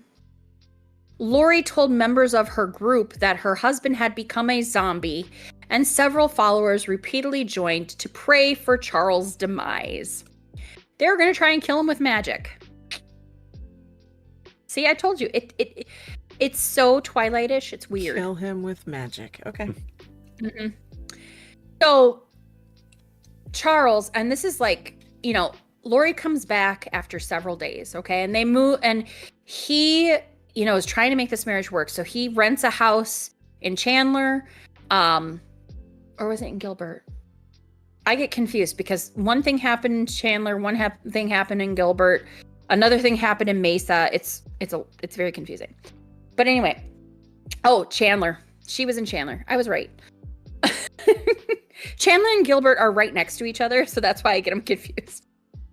But so eventually, Charles is going through his emails, and he finds this email that was from Chad Daybell asking him to please it was an email that Charles supposedly sent to Chad Daybell asking him to come to Arizona and help him write his memoir. Now, the thing is with Charles, he never did that.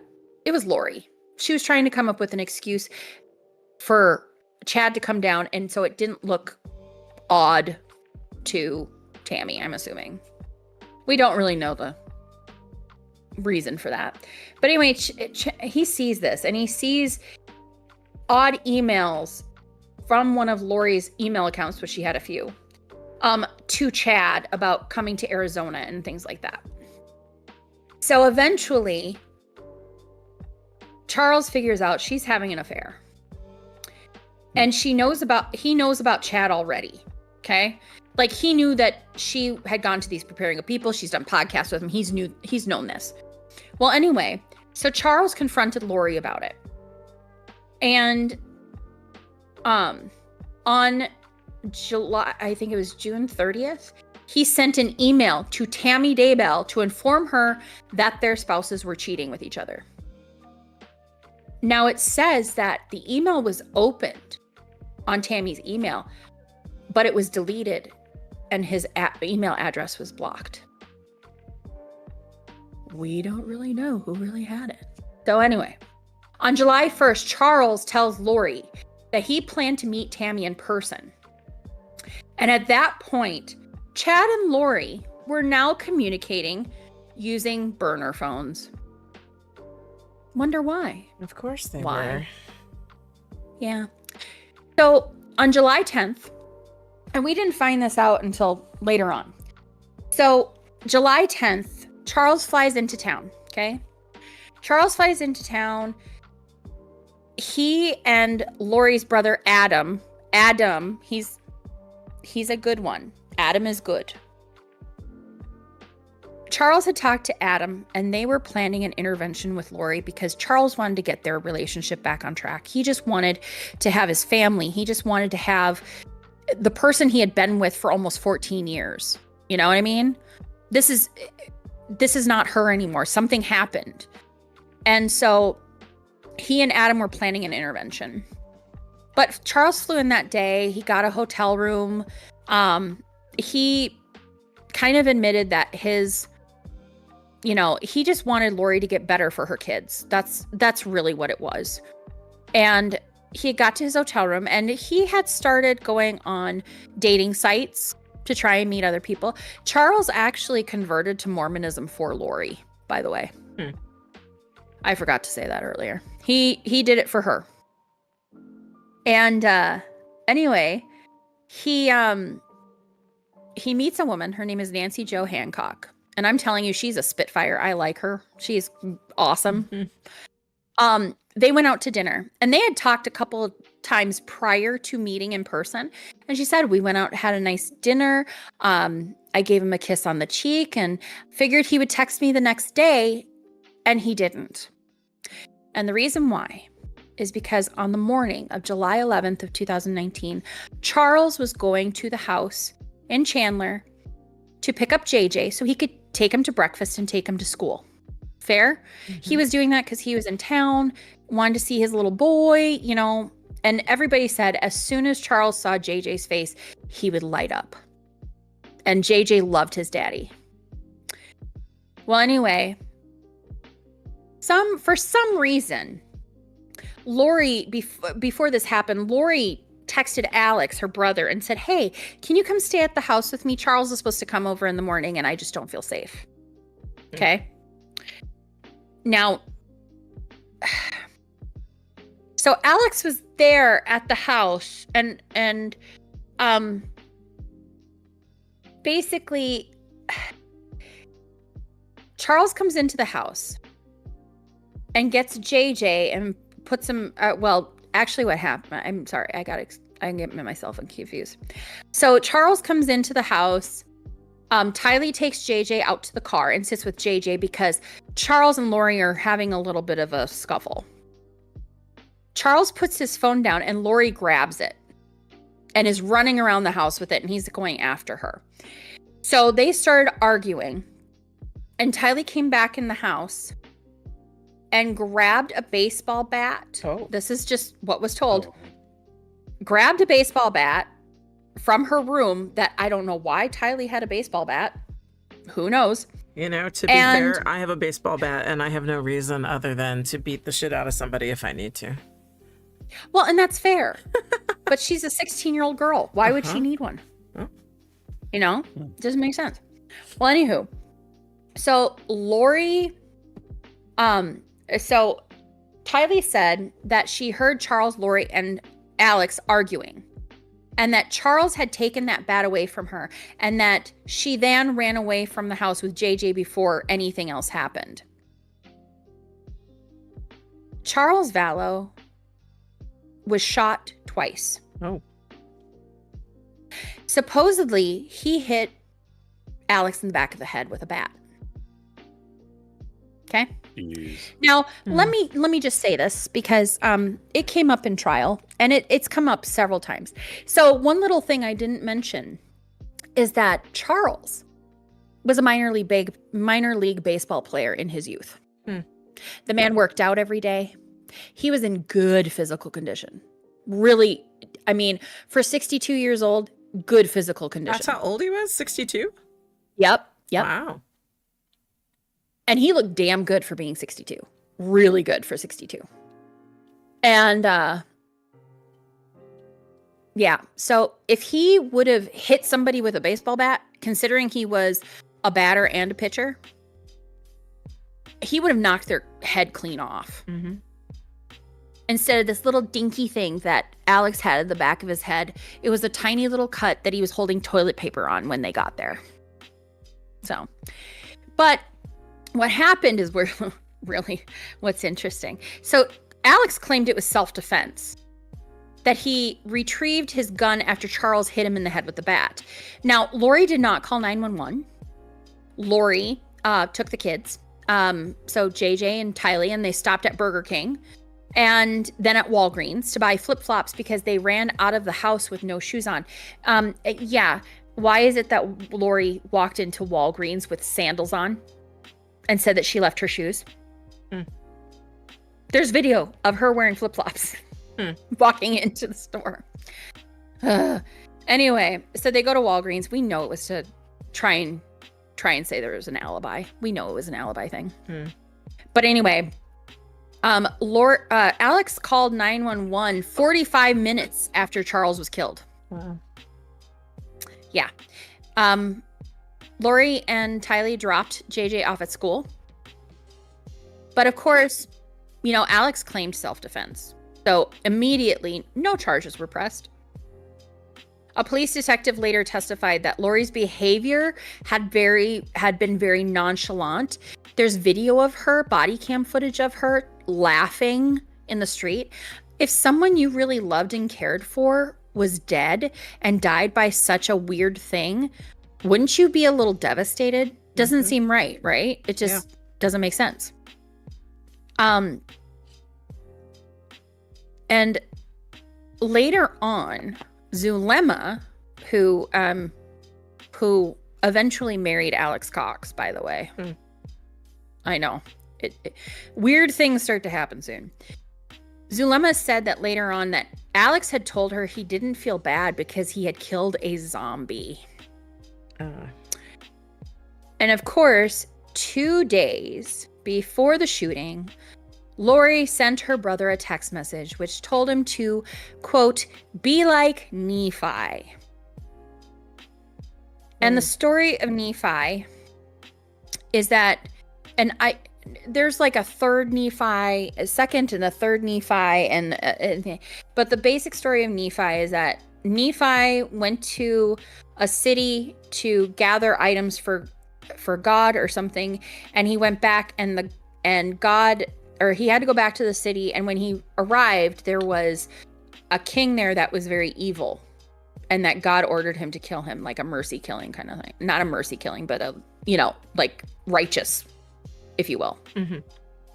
Yeah, it's... Mm-hmm. Police interpreted that message, of course, the command to kill a wicked man, because that's essentially what the story is about of Nephi. Lori texted Charles's sons from Cole and Zach that their father had, quote, passed away, then left them without any further information for 3 days. Mm. She called Colby and told him that while Colby was at work, told him that Charles had a heart attack and that he died. And Colby explained, actually just recently, that he had not been talking to Charles because his mom had convinced him that Charles was having an affair. Mm. So funsies. And so Charles's sons had to find on their own the mortuary where their father's body was, and they were left to organize a memorial service, which Lori did not attend. Hmm. Now, one other thing. So Charles was cremated. Okay. Which fine, whatever. They did the autopsy. They knew he was shot. Not a big deal. So cremated, and Lori FedExed his remains to Kay. FedExed. Wow. And that broke my heart. Mm-hmm. Yeah. Because it shows how much she really cared about him. Mm-hmm. Well, anyway, now before his death, his attorney stated that he had been very concerned for JJ's safety and well-being, because obviously he needed a routine and medications, and had special, went to a special school, and he had a service dog. Oh. Named he had a service dog. And Charles said that he was also very concerned for Tylee, but he was unable to include her in any filings or anything like that because he was not her biological father, and he had not filed to legally adopt her because there was so much custody battle going between Joe Ryan and Lori for Tylee that he didn't want to complicate anything by trying to adopt her, which is fair. She was 16 years old. Who cares? Mm-hmm. It might have just, or maybe she said, I don't need to be adopted. You're my dad. Colby says that Charles was his dad. He calls him his dad. Well, anyway, so days after Charles was killed, and he was shot twice, and we'll get to that. We'll get to it. So 2 days after Charles was killed, Chad sent Lori a love story in the form of a series of text messages. This story is called The Meeting of James and Elena, which, of course, it's him and Lori's story just told in a more fantastical way in his eyes. And of course, it gave a very detailed description of their sexual relationship, including about grabbing the storm. You can imagine what the storm refers to. I'm just going to leave that for interpretation because I don't want to go into what it is. Anywho, so we go on, right? Going on. October 2nd rolls around, right? And Brandon Boudreaux, okay? The lovely man. He really truly is a good person. Like, those people that are just like, have a halo around their head and it doesn't fall off, that is Brandon Boudreaux. We'll say it. Anyway, at this point, he and Lori's niece, Melanie, another Melanie, but that's the Mel. Yeah. Was driving home from the gym. That morning, he had dropped his kids off at school and took the youngest to meet Melanie, or Mel, at the park and dropped her off. And then he drove to the gym to work out, okay? On his way back to his home, he was going to pull into the driveway and he saw a Jeep parked at the end of his driveway. And the Jeep's back window was open, like, the trunk window kind of thing. And a gun came out and shot at him. Oh, damn. Mm-hmm. And he lived in Gilbert. That's why I was getting Gilbert and Chandler confused. Anyway, the bullet missed Brandon's head by an inch. It actually embedded in the top frame of the door and into the side of the vehicle. So he had just missed getting hit. Now, he, of course, was very close with Charles and Lori's family. He was good friends with Charles. In fact, they were working on a business deal together.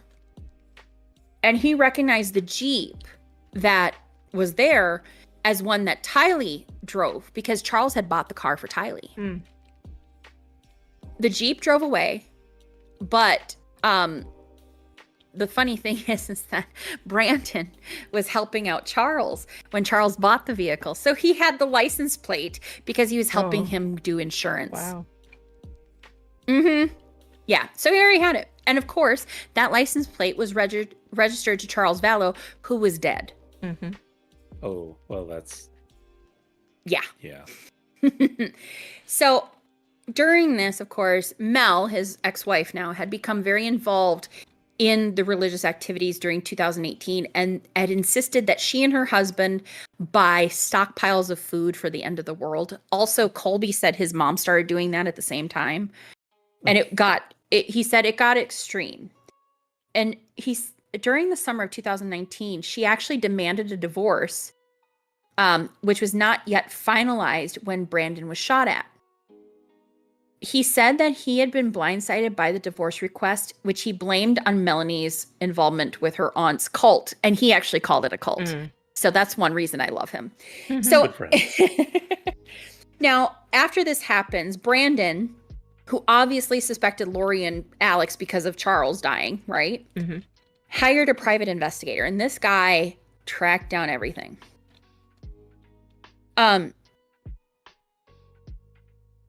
He basically, he believes that the murder attempt was against him, was motivated by his life insurance policy, because he also had a large life insurance policy. But also, we found out that the house that they were selling because they were getting divorced, if he died, she would get all the profits from that house.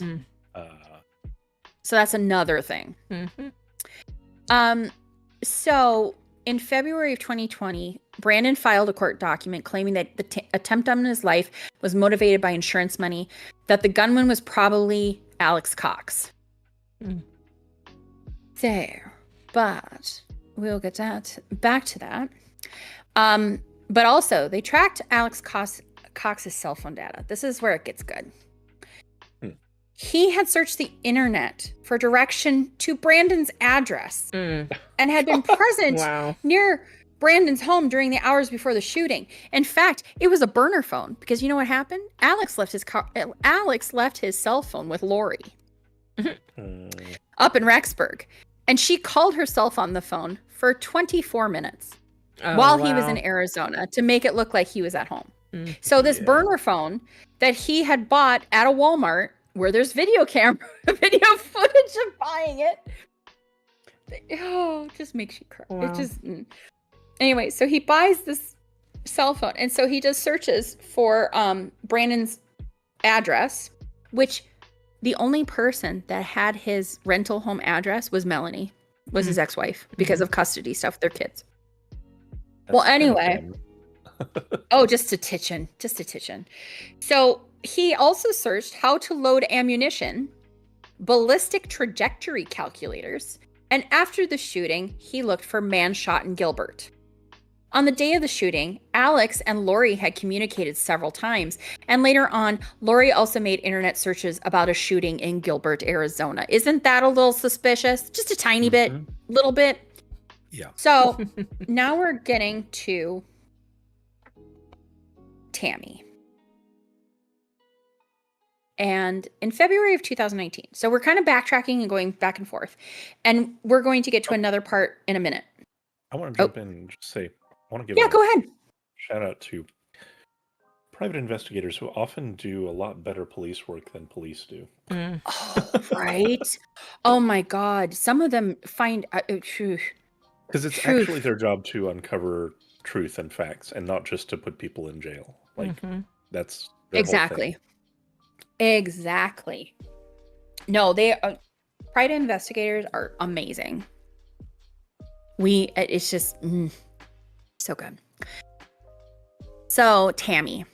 So February of 2019. So this is, when Lori disappeared for 58 days. We don't really know where she went. She kind of went all over, apparently. But Chad told his neighbors that he had a vision that Tammy would pass away before her 50th birthday. Imagine he had a vision of it. So on October 9th of 2019, Tammy was just coming home from the grocery store, and she was parked in her driveway when a masked man with what she thought was a paintball gun came up and shot at her. The man pulled the trigger several times, but the gun was apparently unloaded. Police believe this to be a prank and could not identify the man. So, that happened on October 9th, whatever. All I can say is this person's got a really bad shot.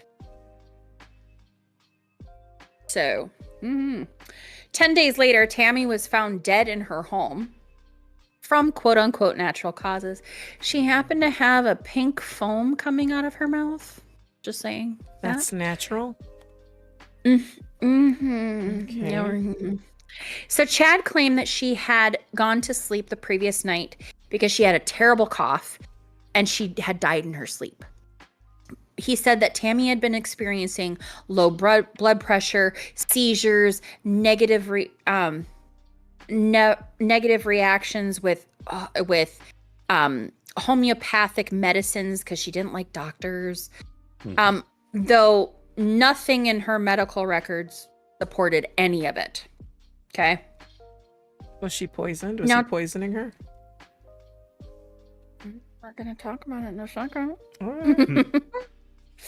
So, Tammy's funeral was actually organized in Utah 3 days after her death. Only 3 days. Yeah. Oh, it just... And he organized it in Utah. Now, their neighbor later said she had been surprised that the funeral came so soon and felt like it had been, quote-unquote, planned. Pre-planned, The neighbors also testified that Chad did not seem devastated, and he acted very businesslike. My girl, Heather Daybell, said that Chad's behavior at Tammy's funeral did not ring true, and he just didn't seem upset. Tammy's brother-in-law said that he felt Chad was not crying, but trying to cry. And during the service, Chad mentioned in his talk that Tammy suffered from depression and commented that she was not easy to live with and called her lazy. Yes. Weird thing to say at someone's eulogy. Yeah. Derek, if you plan my eulogy and you don't say she lit up a room, I will haunt you for days. Love you, babe. Sorry. He's probably just like dying right now. Anyway, according to the police reports, Chad Daybell actually received life insurance payouts for Tammy's death, totaling about $430,000. Wow.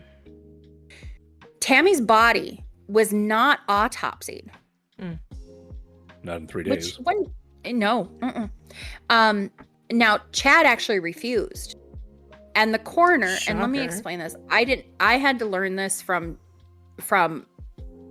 Tammy's the trial, is that the coroner in Idaho, coroners are elected officials. And this particular coroner had only been on duty for 10 days. She had been a paramedic. And so she gave her, she saw the pink fluid, foam around her mouth.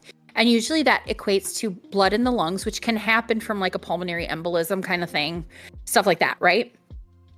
So anyway, now in December,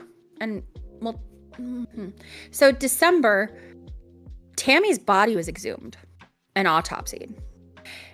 And it was later determined that she had been asphyxiated by someone. Pillow held over the head or something. The autopsy results were completed in February of 2021, but were not publicly revealed until April of 2023. And that's when Lori's trial was. Now, investigators uncovered text messages between Chad and Lori claiming that Tammy was in quote unquote limbo and possessed a spirit named Viola. At some point, Chad and Lori told their followers that Tammy had become a zombie. Now, this is where we get fun stuff, because Alex Cox's phone was located near the Daybells' residence on October 9th, 4 hours before Tammy was shot at.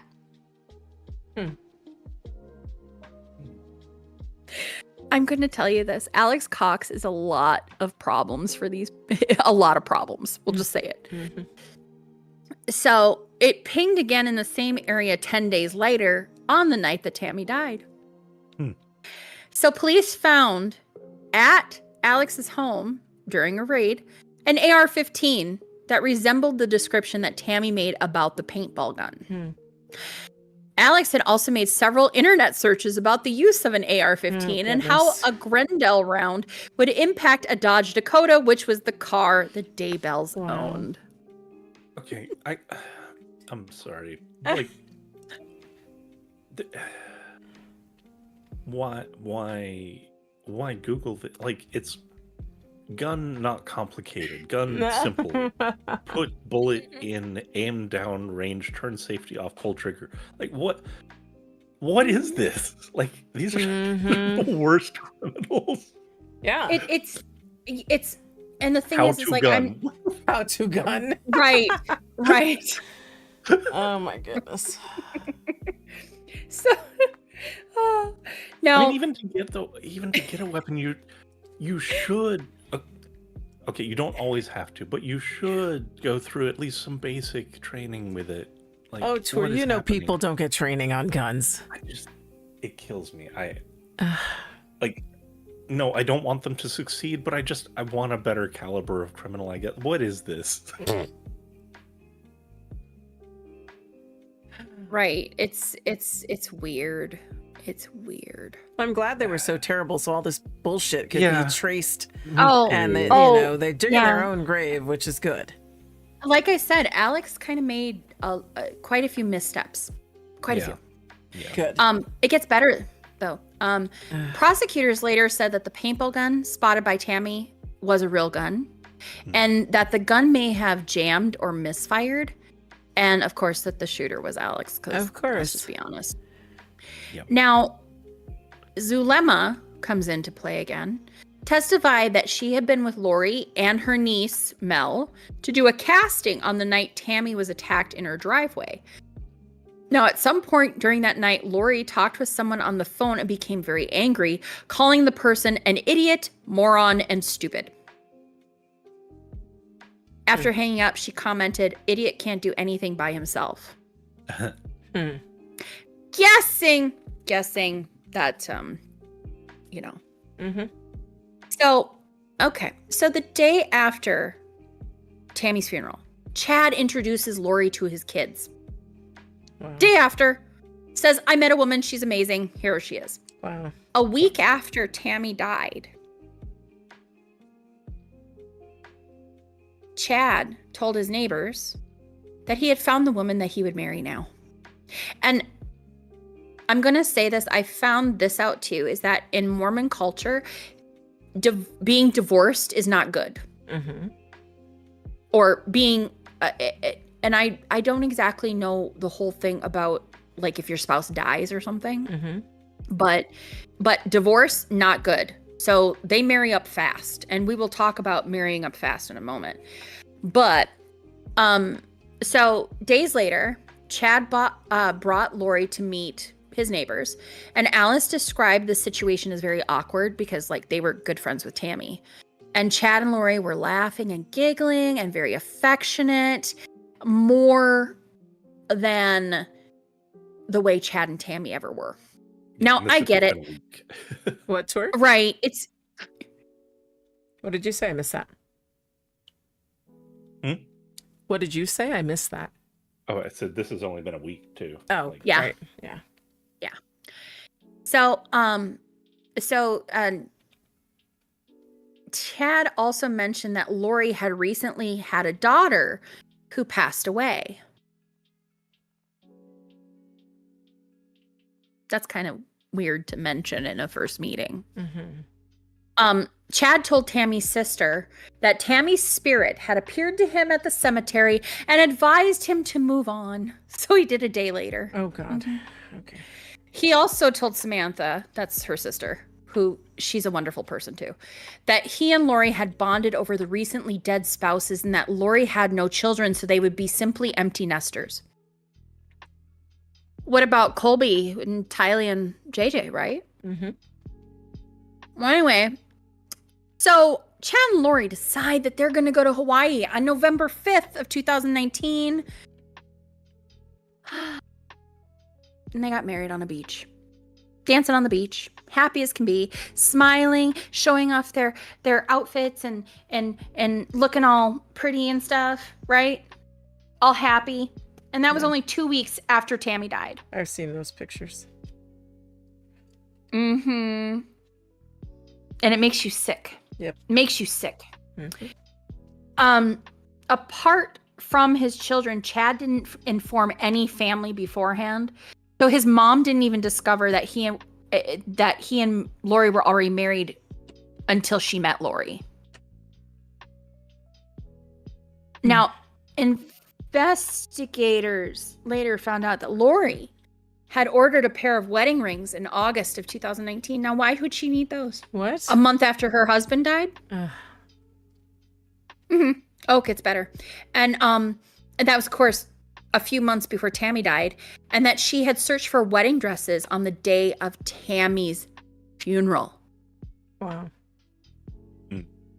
That's creepy. Just a titchin', don't you think? Just a little bit. So we're going to talk. This is the part that, yeah.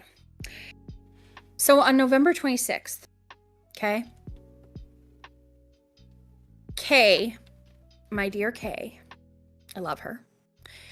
She had called, she had been going through Charles's stuff, and she found a charge on Amazon and looked it up, and it was these wedding rings and searches for wedding dresses and stuff, because it was on Charles's account. She was using his credit cards. Wow.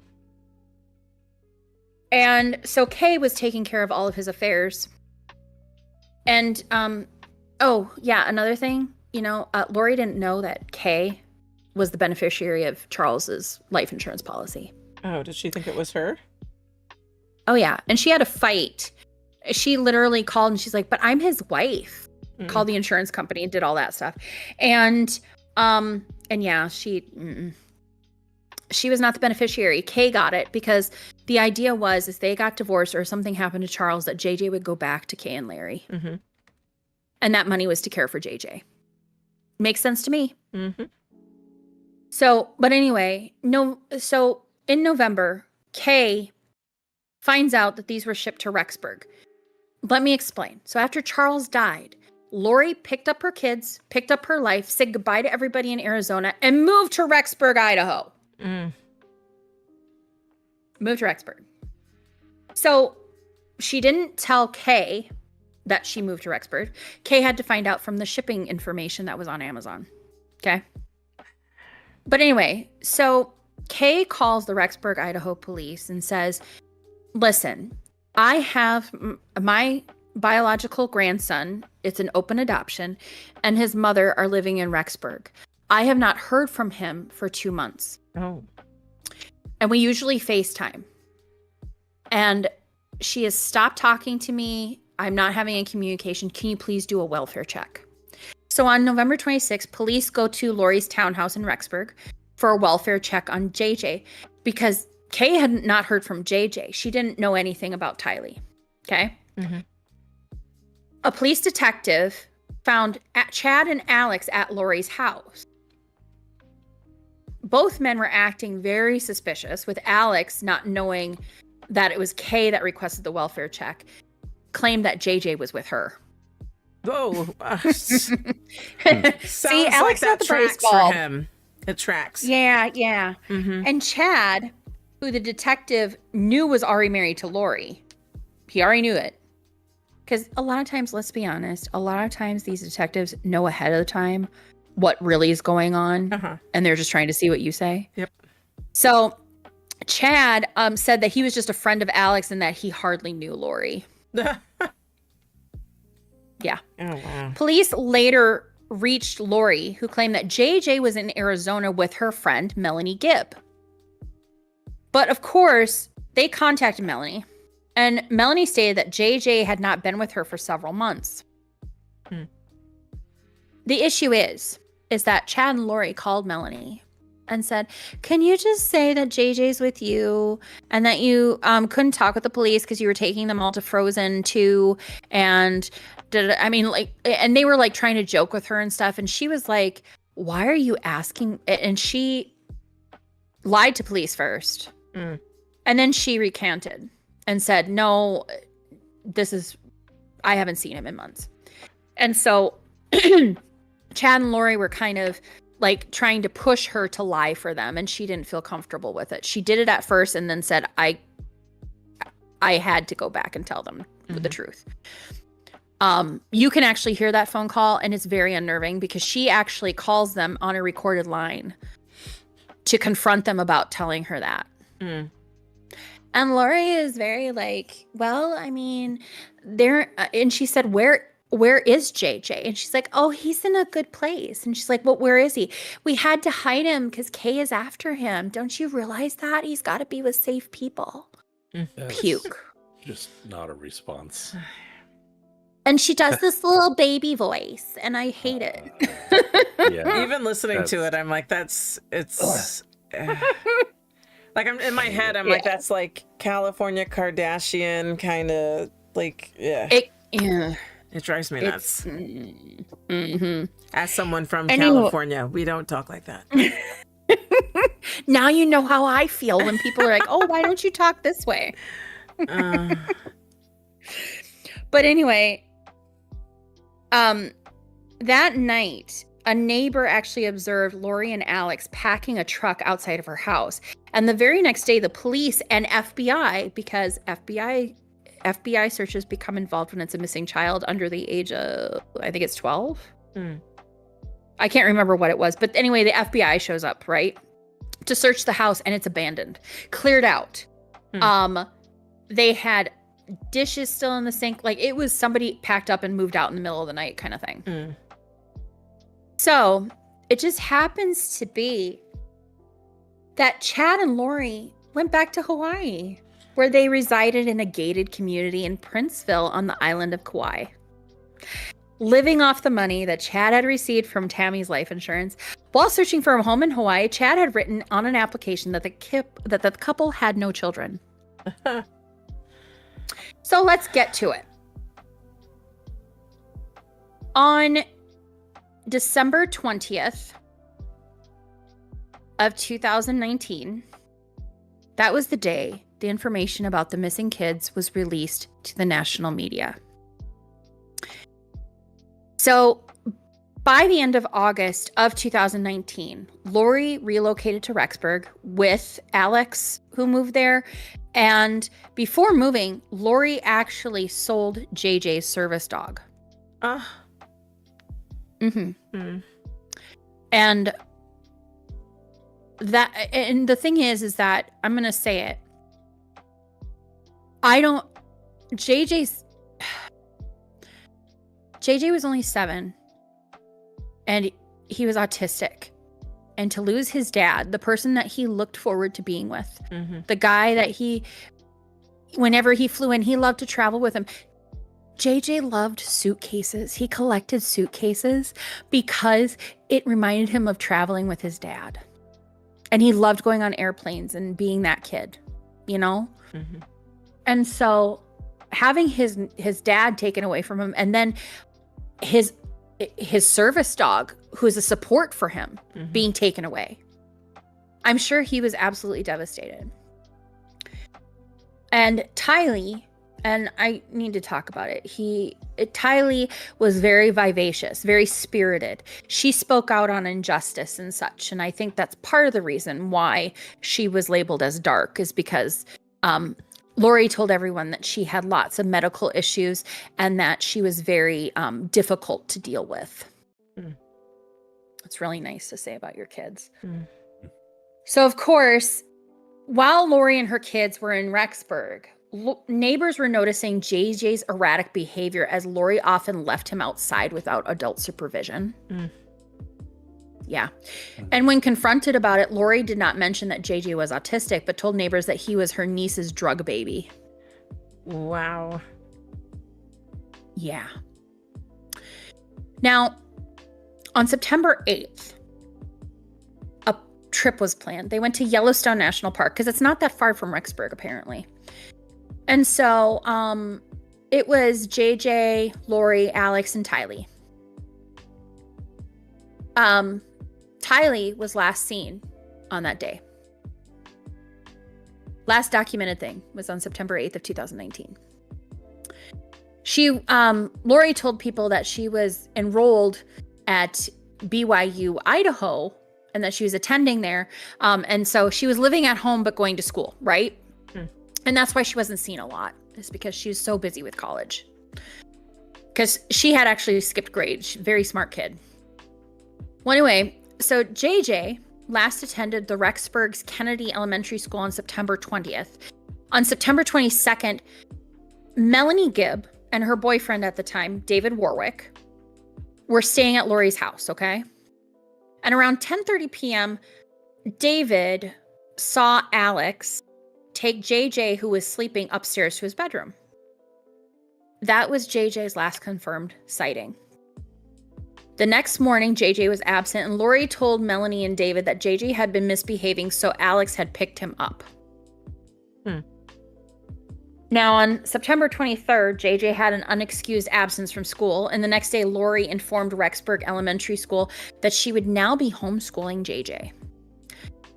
I'll be honest, if she was that absent as a parent, letting him run around outside by himself, especially a child on the spectrum, I'm not saying to be I'm not saying like to be a helicopter parent or anything like that, but for several hours she would leave him out there. That doesn't seem right. Why would she want to homeschool him if she's going to be like that? You get what I'm saying? I always get a little worried when people pull their kids out of school and say homeschooling. I mean, that doesn't, I'm an educator, right? So, and I'm an educator in the public school system. So, but there's been enough, recent stories of abuse and bad things happening to children because people are covering it up behind, we're homeschooling, air quotes, right? I'm also not trying to cast a shadow on the people who legit homeschool. So I want to say that too. But that's a very gray area with very little monitoring. And you lose track of children that way. And it's very sketchy. Especially when it is combined with, what parents are kind of hiding behind religious education. Yes. Yeah, that's where, I get that. I've talked about this with my mom. I am the product of teachers. So I get the gambit about everything about schooling. Yeah. And when my son was initially diagnosed, it was, right before COVID. And he was supposed to start, he was going to early intervention preschool, essentially. And during COVID, when that hit, they went to virtual learning. Well, this is a child who is on the spectrum and has ADHD as well. Thanks. I passed it down to you. Love you, but you got it. Anyway, I said, maybe we have to homeschool him and look up homeschooling programs, at least for now, because who knows when he's going to be able to go back in person in school. Video learning wasn't working for him because he can't pay attention to anything, right?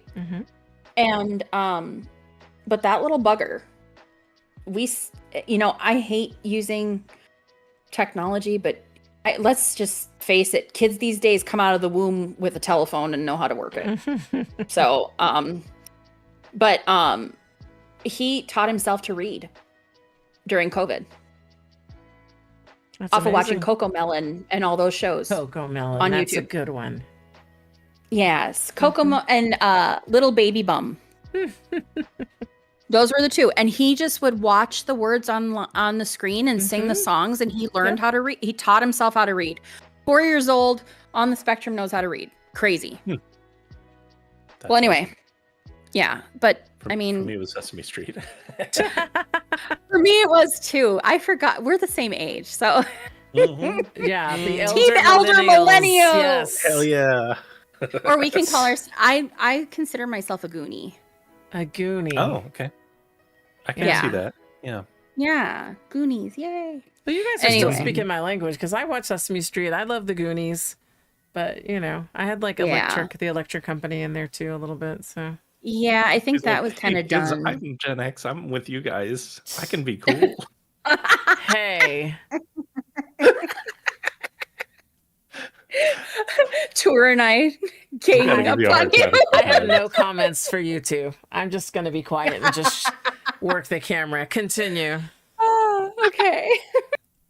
So during all of this, Lori kept collecting Social Security survivor benefits that Kylie and JJ were both receiving because their respective fathers had passed away.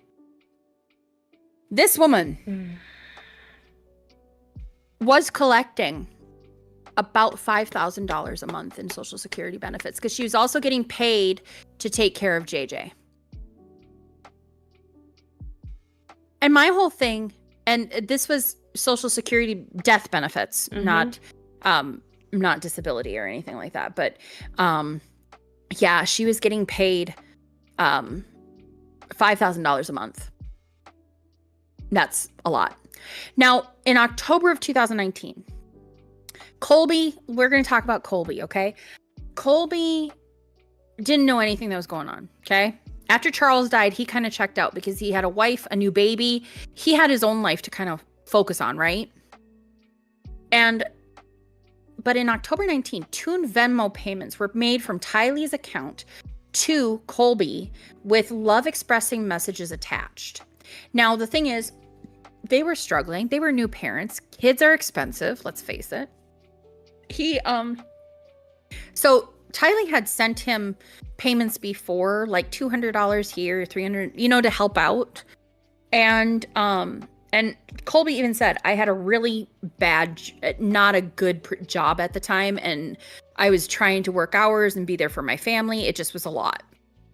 And so Tylee would send him money because Tylee was getting these payments. Well, Lori actually switched to her, be paid to her directly. Okay. Which maybe, honestly, if we didn't know all this now, we would think maybe Tylee was spending her money irresponsibly. And so Lori's taking it over, that kind of thing. But Colby kind of expressed concerns towards Tylee via text because he received responses from her cell phone saying that she was safe but too busy to talk. So Colby called Tylee several times, okay? No answer. So Colby's getting worried. But once again, they just are... he's kind of got his own life going on. He's concerned for his sister, but at the same time, he's not too worried, right? Well, Brandon, who was shot at, went into hiding, by the way. Had to go into hiding because he was so scared he was going to be killed. And this guy bounced around from his parents' house to his sister's house. I mean, like all over the place, hiding from Melanie and Alex Cox. And we'll get to Alex Cox. So, Brandon Boudreau and Melanie Gibb said that Chad and Lori were convinced that Tylee and JJ were possessed and had become zombies. Zulema testified later on that Chad told his followers that JJ would die soon, only to come back as Colby's son. That's interesting because Colby didn't have any sons until just recently. So, yeah, and I will tell you this. Colby is listening to Lori's trial, because the first trial that happened in 2023 was not televised. You only got the recordings. Chad's was televised, and Lori's last 2 trials were because, yeah, why not? Anyway, Colby didn't find out that information until he was listening to her trial. And he was like, why would he say something like that? You know, he just was just like, whoa. Well, later on, the FBI, which Doug Hart, he's a retired agent, amazing. He uncovered text messages, went through hundreds upon thousands of text messages. And he found text messages where Lori and Chad discussed Tylee and JJ's possession and mentioned a perfectly orchestrated plan to take the children. Oh, no. Yeah. It just breaks my heart. And a text exchange between Lori and Alex mentioned working on Z's, referring to zombies. Gross. So, anyway, Chad and Lori moved to Hawaii, right? So, prosecutors in Idaho became involved with the shooting in Arizona, right? Because it had, number one, I can't talk. The Jeep that shot at Brandon. Okay. Jeep had Texas license plates. It was registered to Charles Vallow and registered to a home in Rexburg, Arizona. So, Arizona prosecutors or Arizona detectives got in touch with Rexburg Police Department. And Detective Ray Hermosillo, who I love and adore. I love him. Love him. Great. Just amazing. Anyway, they requested a warrant for locating that Jeep that Brandon had been shot at, right? So, eventually they found the Jeep, okay? They found it outside of the apartment complex, so they towed it. Nobody said, hey, you took my Jeep. Nobody did anything. It's weird.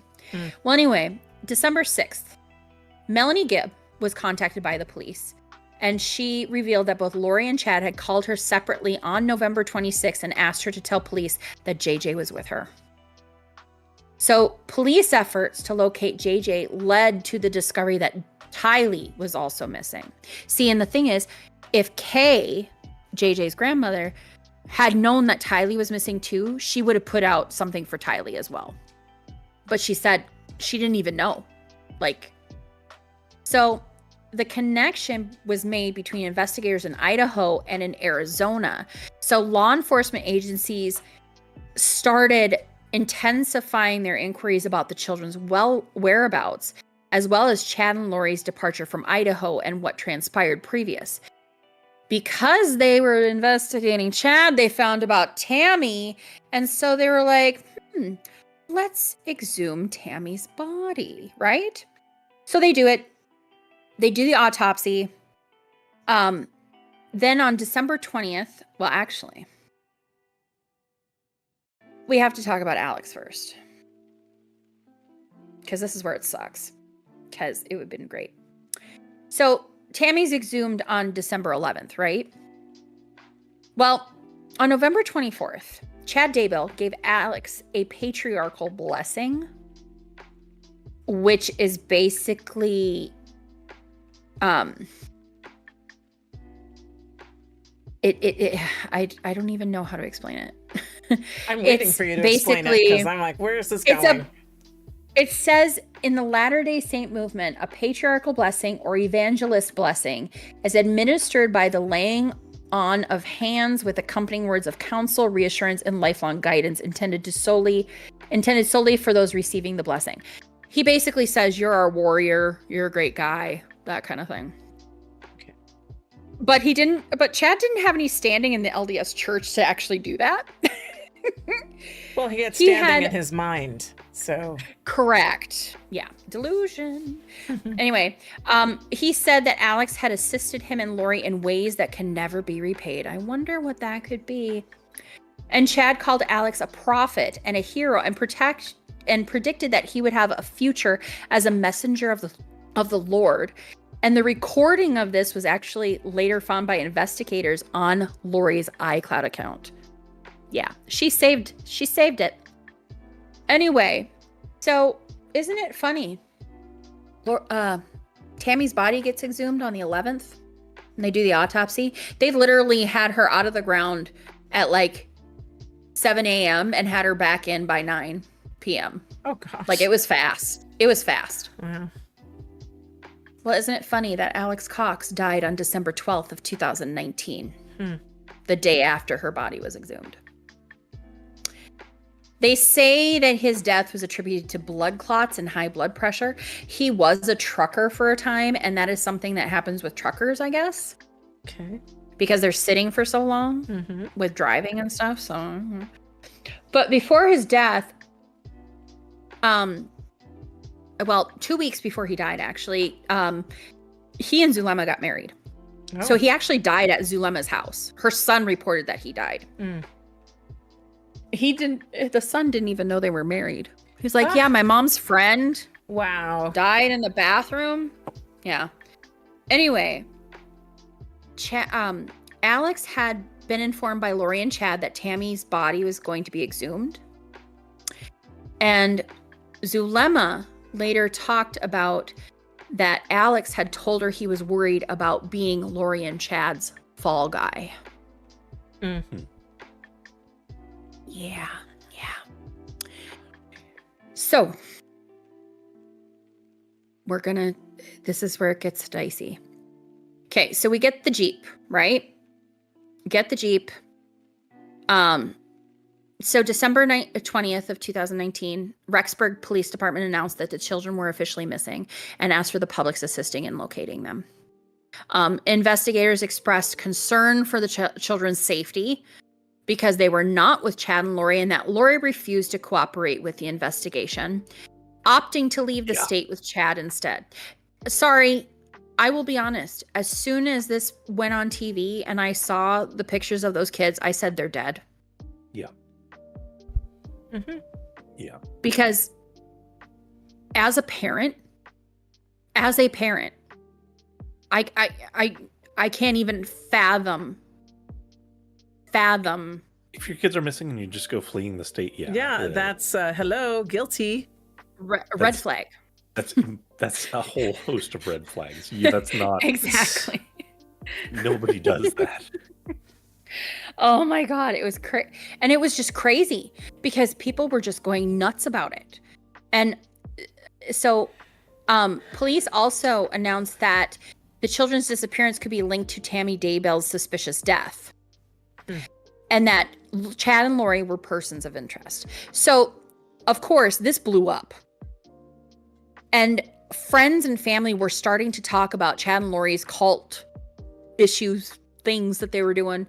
On December 23rd, the Daybells issued a statement through a Rexburg attorney, said that Chad Daybell is a loving husband and he has the support of his children in this matter. Adding that Lori was a devoted mother who resents assertions to the contrary and that the allegations would be addressed once they were moved beyond speculation and rumor. Well, so now Colby, JJ's grandparents, Larry and Kay, and Chad's brother, Matt and Heather, the people I like, issued messages asking Lori and Chad to return the children. On January 7th of 2020, the Woodcocks held a press conference in Rexburg offering a $20,000 reward for the return of the children or any information leading to them. So, I mean, they're trying to do everything they can. On January 25th of 2020, after Lori and Chad were located in Kauai, law enforcement agents served him with a court order requiring Lori to physically produce within 5 days Tylee and JJ to the Idaho Department of Welfare or to the Rexburg police.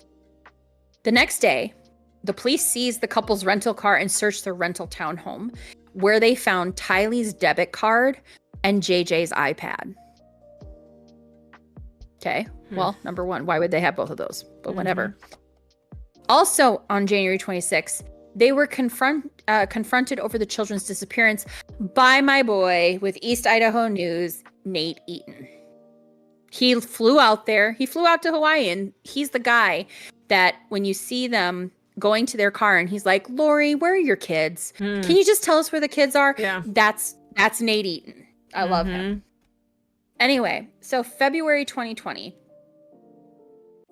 before everything falls apart, authorities focused on a storage locker that was found in Rexburg that had been rented by Lori in October of 2019, where they actually, we find out that she Googled how to remove the back seat of a Jeep and how to get the tire off of it. And those were in the storage locker at one point and then put back on the Jeep after Alex returned from Arizona. Imagine. So they get to the storage locker and they discover belongings of Tylee and JJ, including clothes, bikes, photographs of the kids. They said there was photo albums that were just thrown in there. And what they believe is that the items had been left abruptly, had just been thrown in there by Lori when she left Rexburg in November of 2019. The video actually captured Lori and Alex moving items back and forth from the locker before they left. So, February 20th, 2020, Lori was arrested in Hawaii by the Kauai Police Department and was extradited back to Idaho on March 5th. So, initially, Lori faced charges in Madison County, Idaho, with 2 felonies of desertion and non-support of dependent children, as well as 3 misdemeanors. Her bail was initially set at $5 million, but later was lowered to $1 million. And many local bond agencies didn't want to work with her. So I think that's funny too. Now, after Lori was arrested, Chad returns to Idaho. He tried to convince his neighbors to put up their home for bond to get Lori out of prison,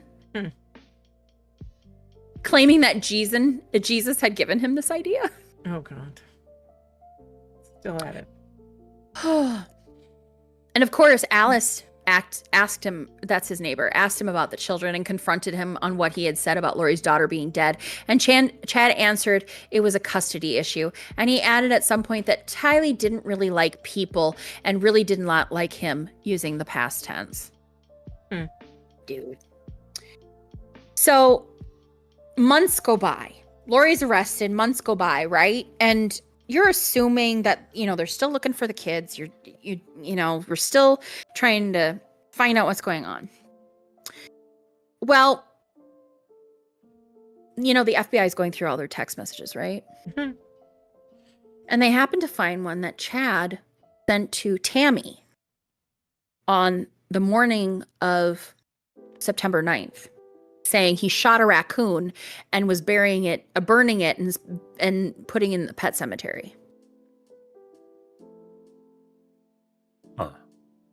And it just so happened on September 9th, Alex didn't turn off his location and it pinged in Chad's backyard. Oh, gosh. So that's what brought investigators on June 9th to find human remains buried in unmarked graves in the backyard of Chad's home. Tylee's remains were located in an area that the Daybell family called the pet cemetery. JJ was found in a separate area of the property near a pond. It actually was shaded over by a tree. The property was being searched, and Chad was at the house. So he called Lori, who was in jail, and said, they're searching. You can hear the phone call. It's just weird. He's like, she goes, how are you? And, all happy. And he goes, not good. They're searching the house. And she goes, like, inside the house? No, the yard. And she goes, oh. How is that not? Anyway. So he warns Lori. And after police I believe they found JJ first. Chad attempted to drive away from the scene. And cops had to chase him down and arrest him. He was arrested for obstruction or concealment of evidence, and the next day his bail was set at $1 million. There's actually a video, I think it was Dashcam picked it up, of him talking to his daughter Emma, who lived across the street from him. And he's literally saying, I'm not coming back. He literally said, you need to take care of this. You need to take care of this. When do you think you'll be back, Dad?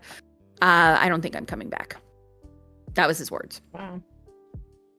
So, I mean, that's kind of an admission of guilt. Sorry, not sorry. At least a hand in something. So, Alex's phone pinged in the middle of the night at Lori's home. And then in the morning at Chad's house. And then on the morning of September 23rd, the day after JJ was last seen, Alex forgot to turn off his location again. And it pinged at Chad's property. And yeah. So June 10th. And this was heartbreaking. The Woodcock, so Kay and Larry, and Colby, families confirmed that the human remains found on Chad's property were those of Tylee and JJ. And the finding was officially confirmed by Rexburg police days later. Now, I'm not going to get into full-on specifics because it is terrible. But Tylee's body was burned. And they believe that someone tried to dismember her. And JJ's body was found wrapped in plastic. But he had been buried with great care. Now it was determined that JJ had been asphyxiated. And I have to say it because it was kind of the smoking gun in this case, but he was tied up with duct tape. Jeez. And due to the state of Tylee's remains, her cause of death could not be determined. So it was ruled as a homicide, but unspecified means. Her DNA was found on a pickaxe and a shovel that was in Chad's shed. And Alex's fingerprints and Lori's hair were found on the plastic and duct tape in JJ's remains. That was the nail in the coffin for Lori Vallow. Because they explained, they were saying, you know how duct tape is, right? The ends always collect lint and dust and stuff. Oh, yeah. And all kinds of hair. Yep. Well, this hair was found like in the middle of the duct tape. So it fell into there just at a random spot. Yeah. So in August, a couple months after this happens, Chad's in jail now, okay? Chad was excommunicated by the Church of the Jesus Christ of Latter-day Saints on the basis of his religious teachings. Don't you think that's a little weird? Wouldn't you think it was because you got 2 kids in your backyard? Yeah. Doesn't make sense. So, of course, the charges were changed for Lori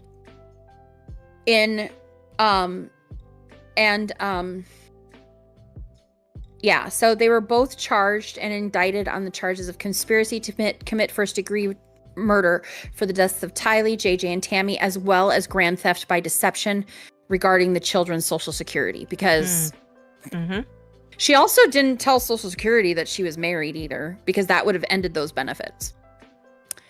So, Lori was, and Chad faced an insurance fraud charge because of Tammy's life insurance. Don't kill for life insurance, people, because as soon as you get it, if it's deemed a murder, it's taken back, and then you got to pay it all back. So have fun with that. Now, in July of 2021, and a lot of people want to know about this because it's strange. So Maricopa County, Arizona, okay? She was eventually indicted by a grand jury on June 2021 on one count of conspiracy to commit first-degree murder in the death of Charles Vallow.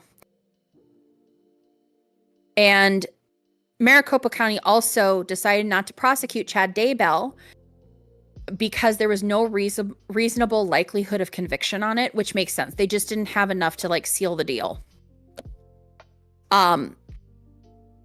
Chad's children issued a statement defending their father's innocence and claiming he had been fooled in the worst, most deadly way possible by Lori Vallow.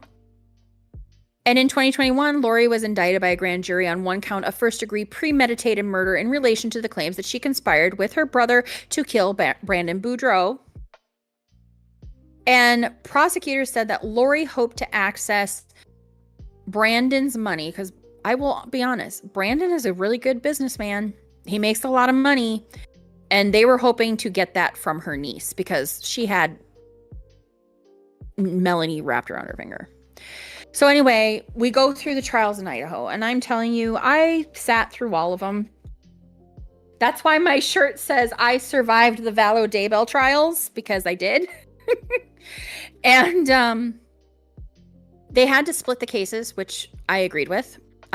Chad requested that because Chad decided to throw Lori and Alex under the bus, whereas Lori stayed true to him.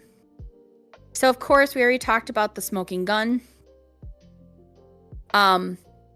with the hair, but also there was the fact that several people testified about her beliefs and claims that she could cast out Satan and other evil spirits. And of course, all the evidence points to Alex committing these, right? It all points to Alex. And I mean, let's face it, Alex was not the brightest bulb on the tree. Clearly. And but anyway, Lori's attorney depicted her as being under Chad's psychological control. Oh, please. Yeah. This well, whole the time, thing it's is sounding that, like he's more her henchman than anything.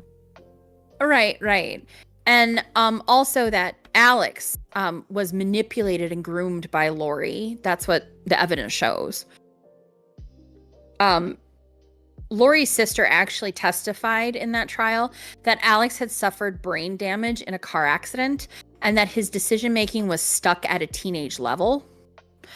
Zulema said that Alex was entirely under the influence of Chad and Lori, and they had convinced him that he was a reincarnated warrior of God and that the only reason he had come to Earth was to protect Lori.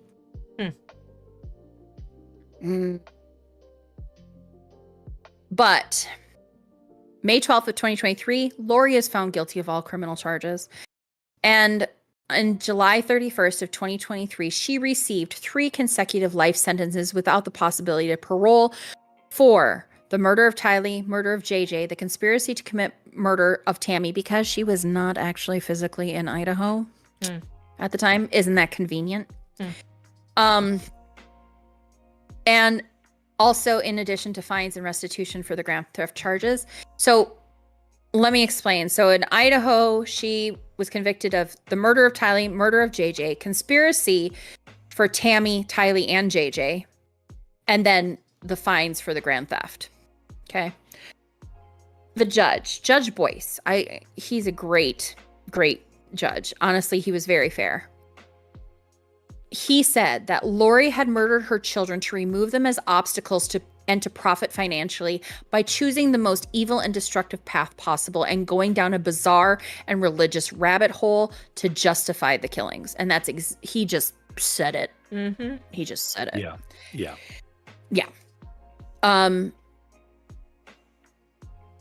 And like the thing is that jurors had talked since then, and one of them said that they saw Lori as a monster after seeing the photos of Tylee and JJ, as well as Lori and Chad's Hawaii wedding.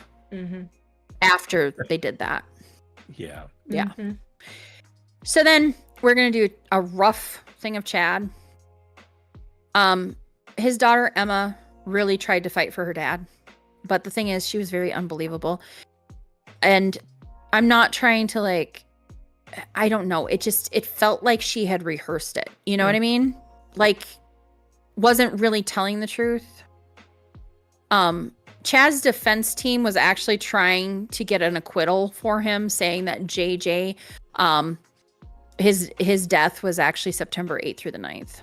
Yeah, whatever. It didn't work. Chad's gone. Chad was found guilty of first-degree murder and conspiracy in the deaths of Tammy, Tylee, and JJ. And he was also found guilty of grand theft by deception related to the children's killing and insurance fraud to Tammy. And it was confirmed he has received the death penalty. He will be executed by firing squad in Idaho. Firing squad? That's still a thing? Oh, yeah. Oh, no, Idaho made that. Idaho made that the preferred form of death sentence. Preferred? Yes. Why is that preferred? Yep. I believe it was an issue with like the lethal injection. I guess they had some guy that didn't take it, like didn't die from it, and so they had to like figure out other ways and means. Yeah, I always thought it was just lethal injection. I didn't realize there were options. It varies state to state. Huh. Yep. So Chad is in maximum security prison in Idaho, in Kuna, Idaho. That they call it the South Boise Prison Complex. And he's there with another famous person as of recently. But we won't talk about him right now because that's a mess. Anyway, Lori goes to Arizona, okay? These are the last two trials that happened just recently. Yeah. And you find out a lot about Charles and how he was very caring and loved his family and wanted to have everything better. Well, the thing is that, you know, bringing out the evidence of this quote unquote self-defense thing. Normally when you shoot somebody in self-defense, there's not two shots, right? You would think one would take him down, considering he shot him in the heart. So they found that when they shot Charles, the first bullet went through his heart, he fell to the floor, and then somebody stood over him and shot him again through the stomach. This is a conspiracy, but I believe Alex took the first shot and Lori did the second. And then what makes me sick is that Lori then went out to the car, told Tylee, hey, I forgot my purse inside. Can you go get it? And Tylee had to walk past her dead stepfather's body. Wow. That's really disturbing. Yeah. Protect your children, people. Protect your children. Now, I will say, in self-defense, I would not count on people necessarily to have that kind of trigger discipline. I could easily see multiple shots taking place, but if the evidence suggests that he was fully on the ground before the second shot went into his stomach, then yeah, that's just an execution. It was completely. And of course, Lori, her defense was, and I have to quote it because it was so great. So, did you know that my husband, and she calls him her husband, even though she's married to another man now. Yeah. Did you know my husband was wearing a $200 bamboo shirt? Why is that But relevant? how? Right? Well, she was trying to say that bamboo fabric is stronger than cotton and other fabrics, so it may have impacted the way the bullet went through his body. Are you kidding me? Oh, I'm serious. This is a special kind of defense. Okay. Wow. Yeah, and like she was asking these investigators who have worked tireless hours to make sure that this case is ironclad, if they've ever tested bullets on bamboo clothing. Okay. There's fragments of the bullet embedded into the floor. Yeah. Like, yeah. Well, anyway, so Lori also subpoenaed several witnesses, but 2 of them were stricken by the court and others couldn't be located or served.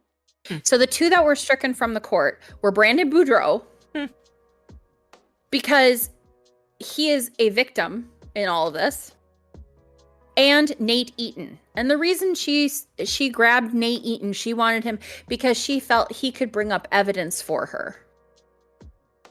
Nate Eaton is a reporter. He doesn't know anything about, he only knows what he's read about the Arizona case because he's from Idaho. He's an expert on the Idaho case. The Arizona case, not so much.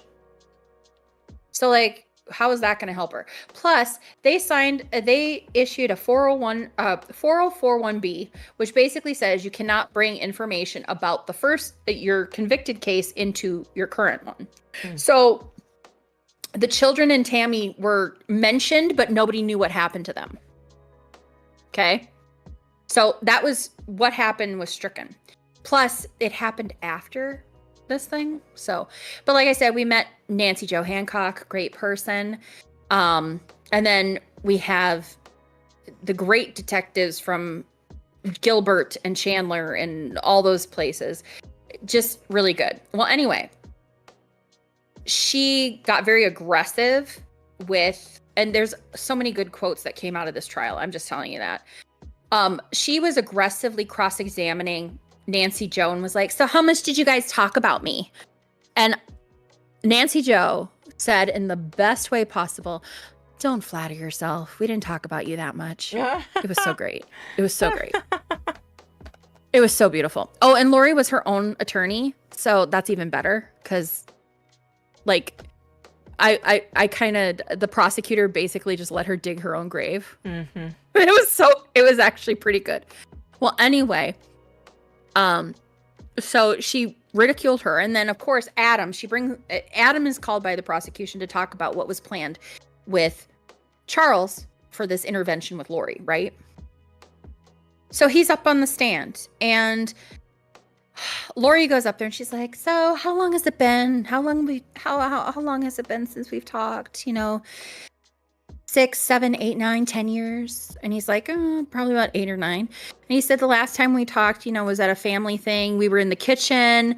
And she's like, do you remember my green chicken chili enchiladas? So that's our recipe. There you go. Anyway, and by the way, Colby has talked about this recipe and he's like, it's just cans of crap dumped in a crock pot. That's what it is. It was really funny. He's like, you do not want her recipe. I'm just telling you. Better ones out there. Anyway, and then of course, So anyway, eventually on April 22nd of 2025, Lori was found guilty of conspiring to murder Charles. And after the verdict, she agreed to several aggravating factors. And one of the jurors told reporters that Lori hadn't done herself any favors by choosing to represent herself. Clearly. Quote, many days she was just smiling and laughing and didn't take anything seriously. It always amazes me that people have the balls to be their own attorney. Like, how full of yourself are you? Yeah. Well, be full on delusional about so many other things. Yeah. Oh, I know. It's crazy. And then, of course, I love Kay Woodcock.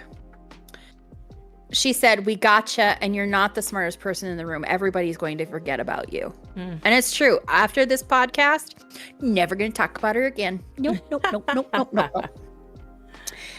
And anyway, so yeah, so she gets convicted. Also, my favorite quote that came out of that is at the press conference after she was found guilty. Jerry Vallow, Charles's younger brother, he's the younger brother. He came up to the microphone and he goes, "We got the bitch." That's his big thing.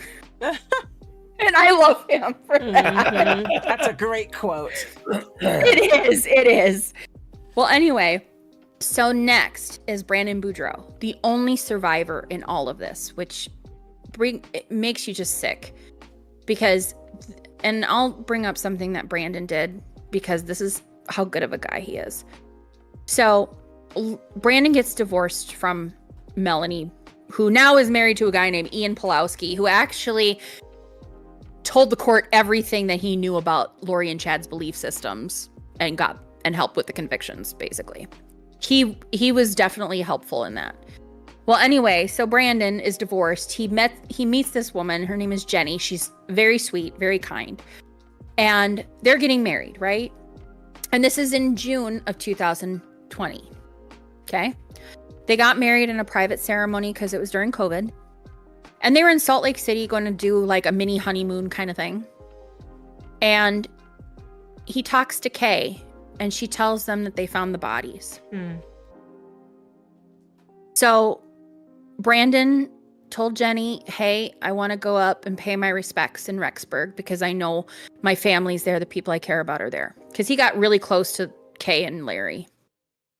So they get up there, and Kay tells him, Larry's just sickened by this. He's just distraught. He doesn't know what to do. And we have to have somebody identify the bodies. Brandon said he would do it. This man who hid for so long because he got shot at, he was worried about the safety of himself and his children. He was in a bad place, and he did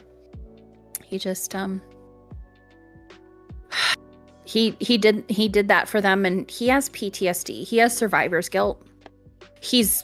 You can tell he is healing, but he's still kind of broken, if you get what I mean. Mm-hmm. And but jury selection actually started May 29th. This is something that happened and why Lori is. Anyway, so on May 30th, jury selection had to be halted because Lori said she wasn't feeling well. On June 2nd, okay, so 2 days later, Lori appears in court in a wheelchair, saying she was suffering from nausea, chills, headache, and crying loudly. So the trial was postponed for 2 days because of this. Then on June 4th, Judge Boreski ordered Lori to appear in court. He ordered her. He said, you're going to come to court, because the thing is, she went to the doctor, and the doctor's like, she doesn't have COVID. She has a slight like cold. He just doesn't have anything major, basically. So, of course, she did her opening statement and whatever. My favorite is that on the day she came in the wheelchair, she's like, Your Honor, I'm just so sick.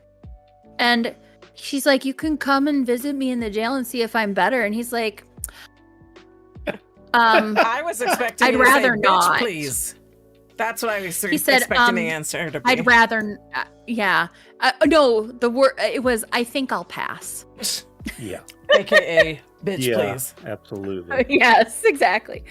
Well, so Lori didn't win again because she tried to get Judge Boreski removed from the case. She also tried that with Trina Kay, the prosecutor, because Trina Kay happens to be in a relationship with the prosecutor that tried Jodi Arias. I don't know how that applies to her, but whatever. Yeah, it is. Well, anyway, so eventually, Lori was found guilty on June 12th of the conspiring to murder Brandon Boudreaux after the jury deliberated for less than 30 minutes. It was pretty cut and dry. Wow. And they could mention what happened to Charles in that trial because it was a conviction in Arizona, number one. And number two, it had been the reason why Brandon had thought that I can't talk. That Brandon had told the police Alex and Lori. You know, it was because of the Charles situation. Anyway, so of course, Lori wants a new trial because of her health condition during the trial and lack of impartiality by the court. She again wanted to remove Judge Boreski again. But anyway, on June 26th, she granted an interview with East Idaho News with Nate Eaton. And she said that she still loved Chad, reaffirmed their innocence, and predicted that she and Chad would be exonerated very soon. And of course, her motion requesting for a new trial was denied. But the prosecutors yesterday on July 25th Prosecutors requested a life sentence without parole for each case, but on July 25th, Lori was given 2 consecutive life sentences without the possibility of parole for 25 years. Now, she has 5 life sentences in Idaho, running consecutively. And these would fall after Idaho, so she's not getting out of jail anytime soon. During her final testimony, she claimed that she had been denied a fair trial, and Judge Boreski, once again, said Lori had, quote, shown blatant disregard for humanity and should never be released from prison. Agreed. And that is the end of this story, and we never have to talk about these evil people ever again. Fantastic. But we will honor JJ, Tylee, Tammy, and Charles because they were innocent people who just wanted a good life, and they were taken away way too soon, way before they should have been, because of people's greed. And so I just want to say that do your own research, because you might find things that I didn't even cover, which that does happen sometimes because I think they're minute, but other people it might be big. But this case is crazy.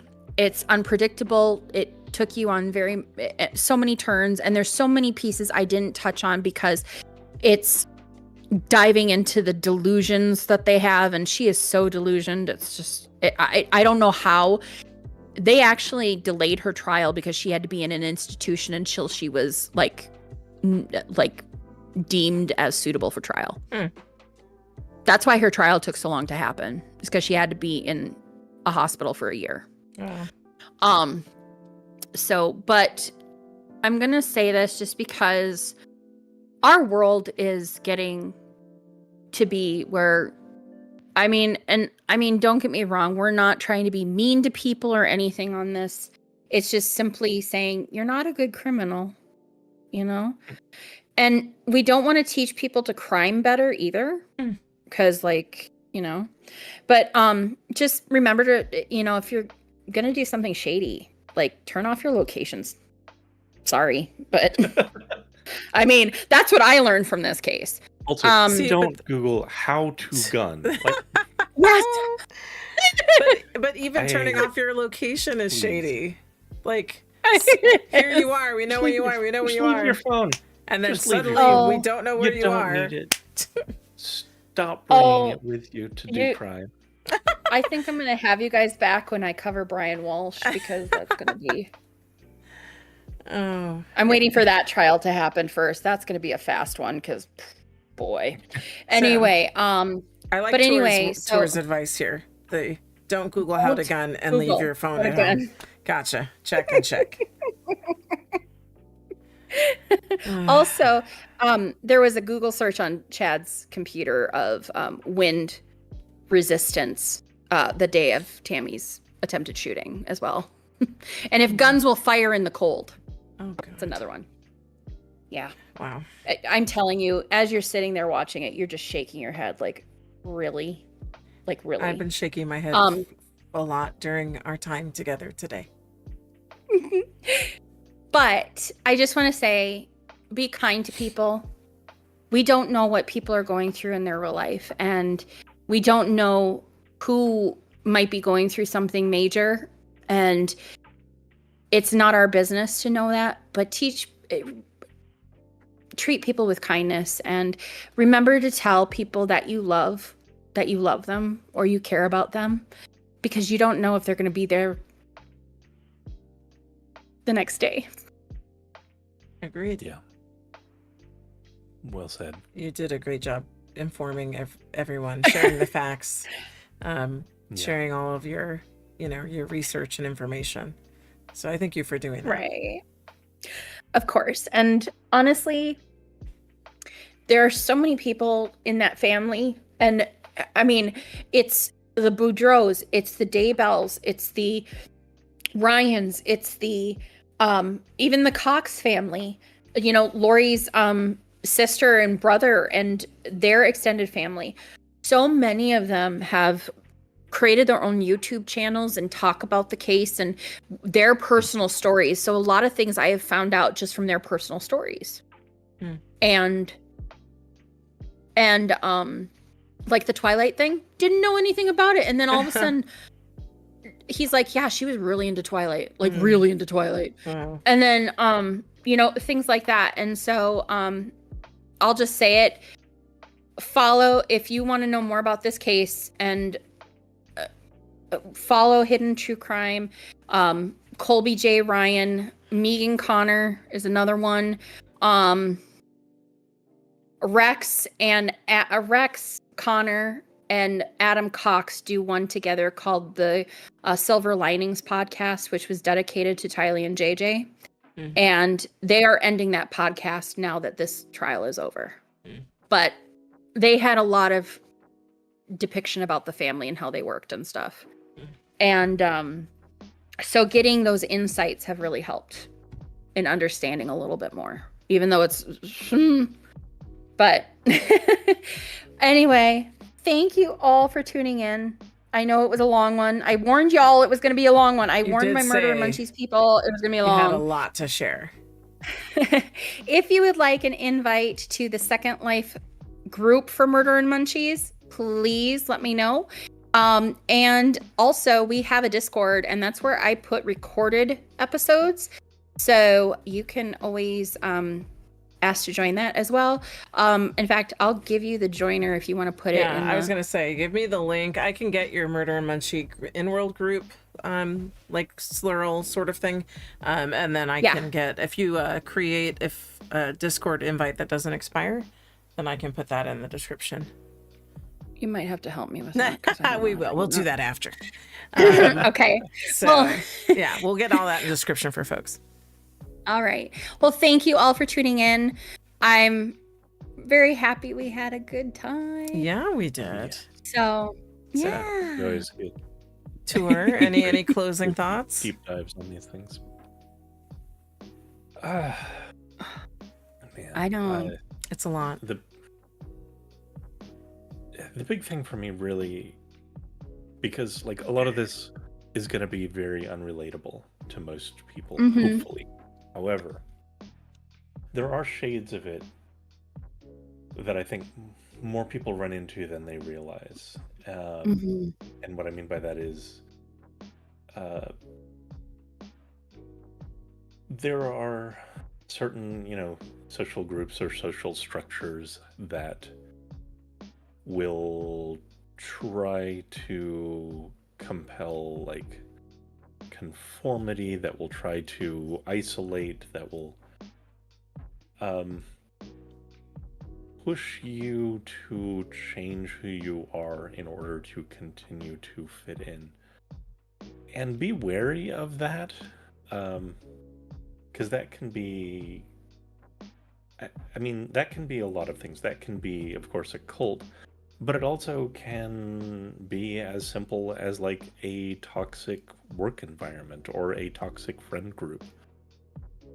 And even if it's, much more benign than a cult, there still are like scars that can be left, and it can lead to isolation, which can lead to worse things.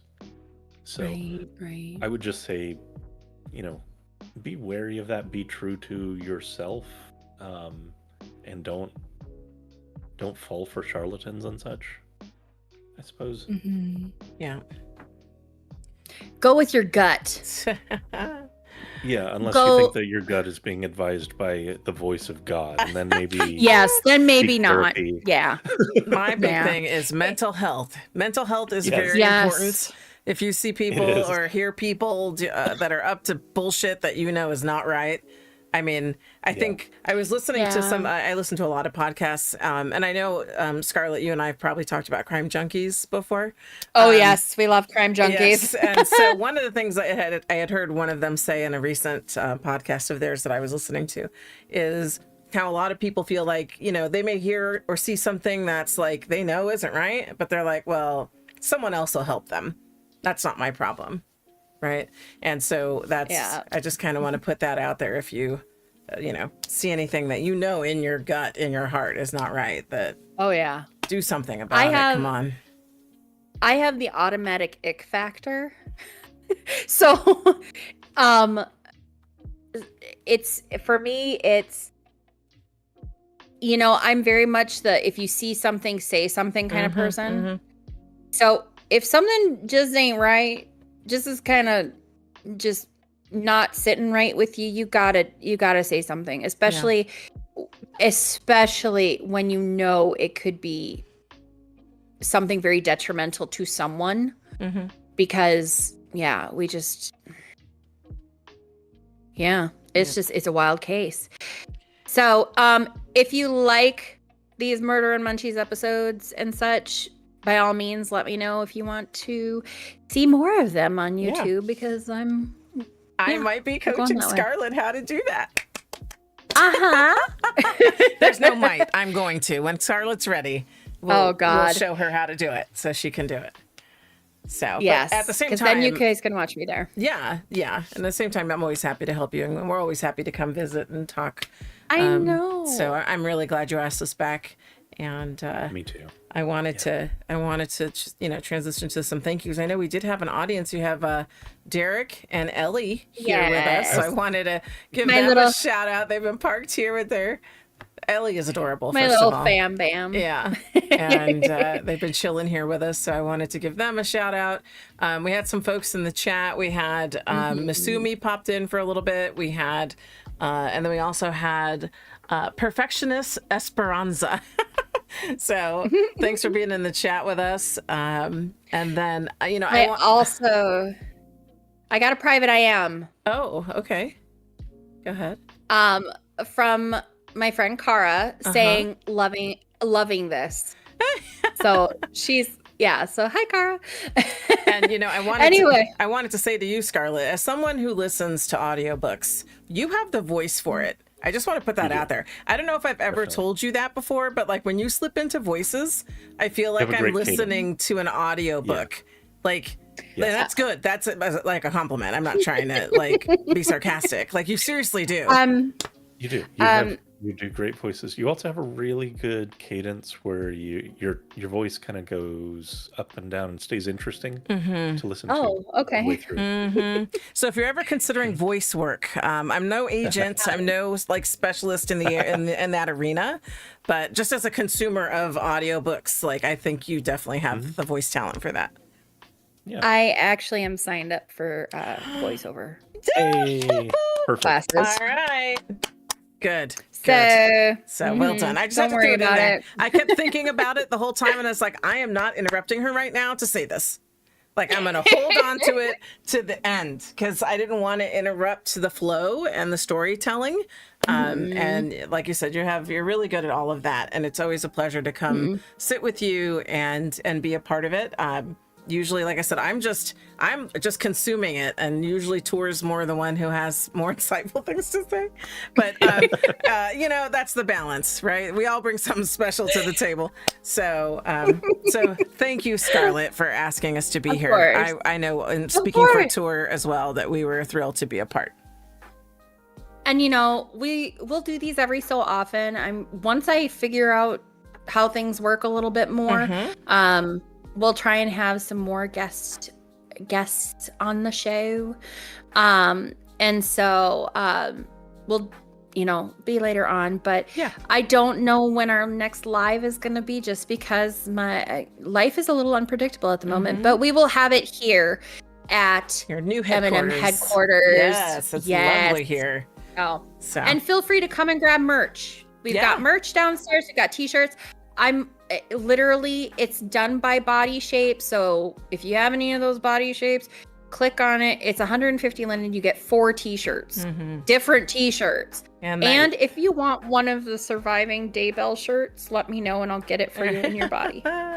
And the slurl's in the description, and it'll stay there so people can stop by anytime. So, all right. Anything else, Scarlett, before Tour closes us out? Nope. We're good to go. All right. Thank you again, and hope to see you all soon at another one. And if you're new here, be sure to like, comment, subscribe, share with friends. All yours, Tour. And we'll see you in the next video.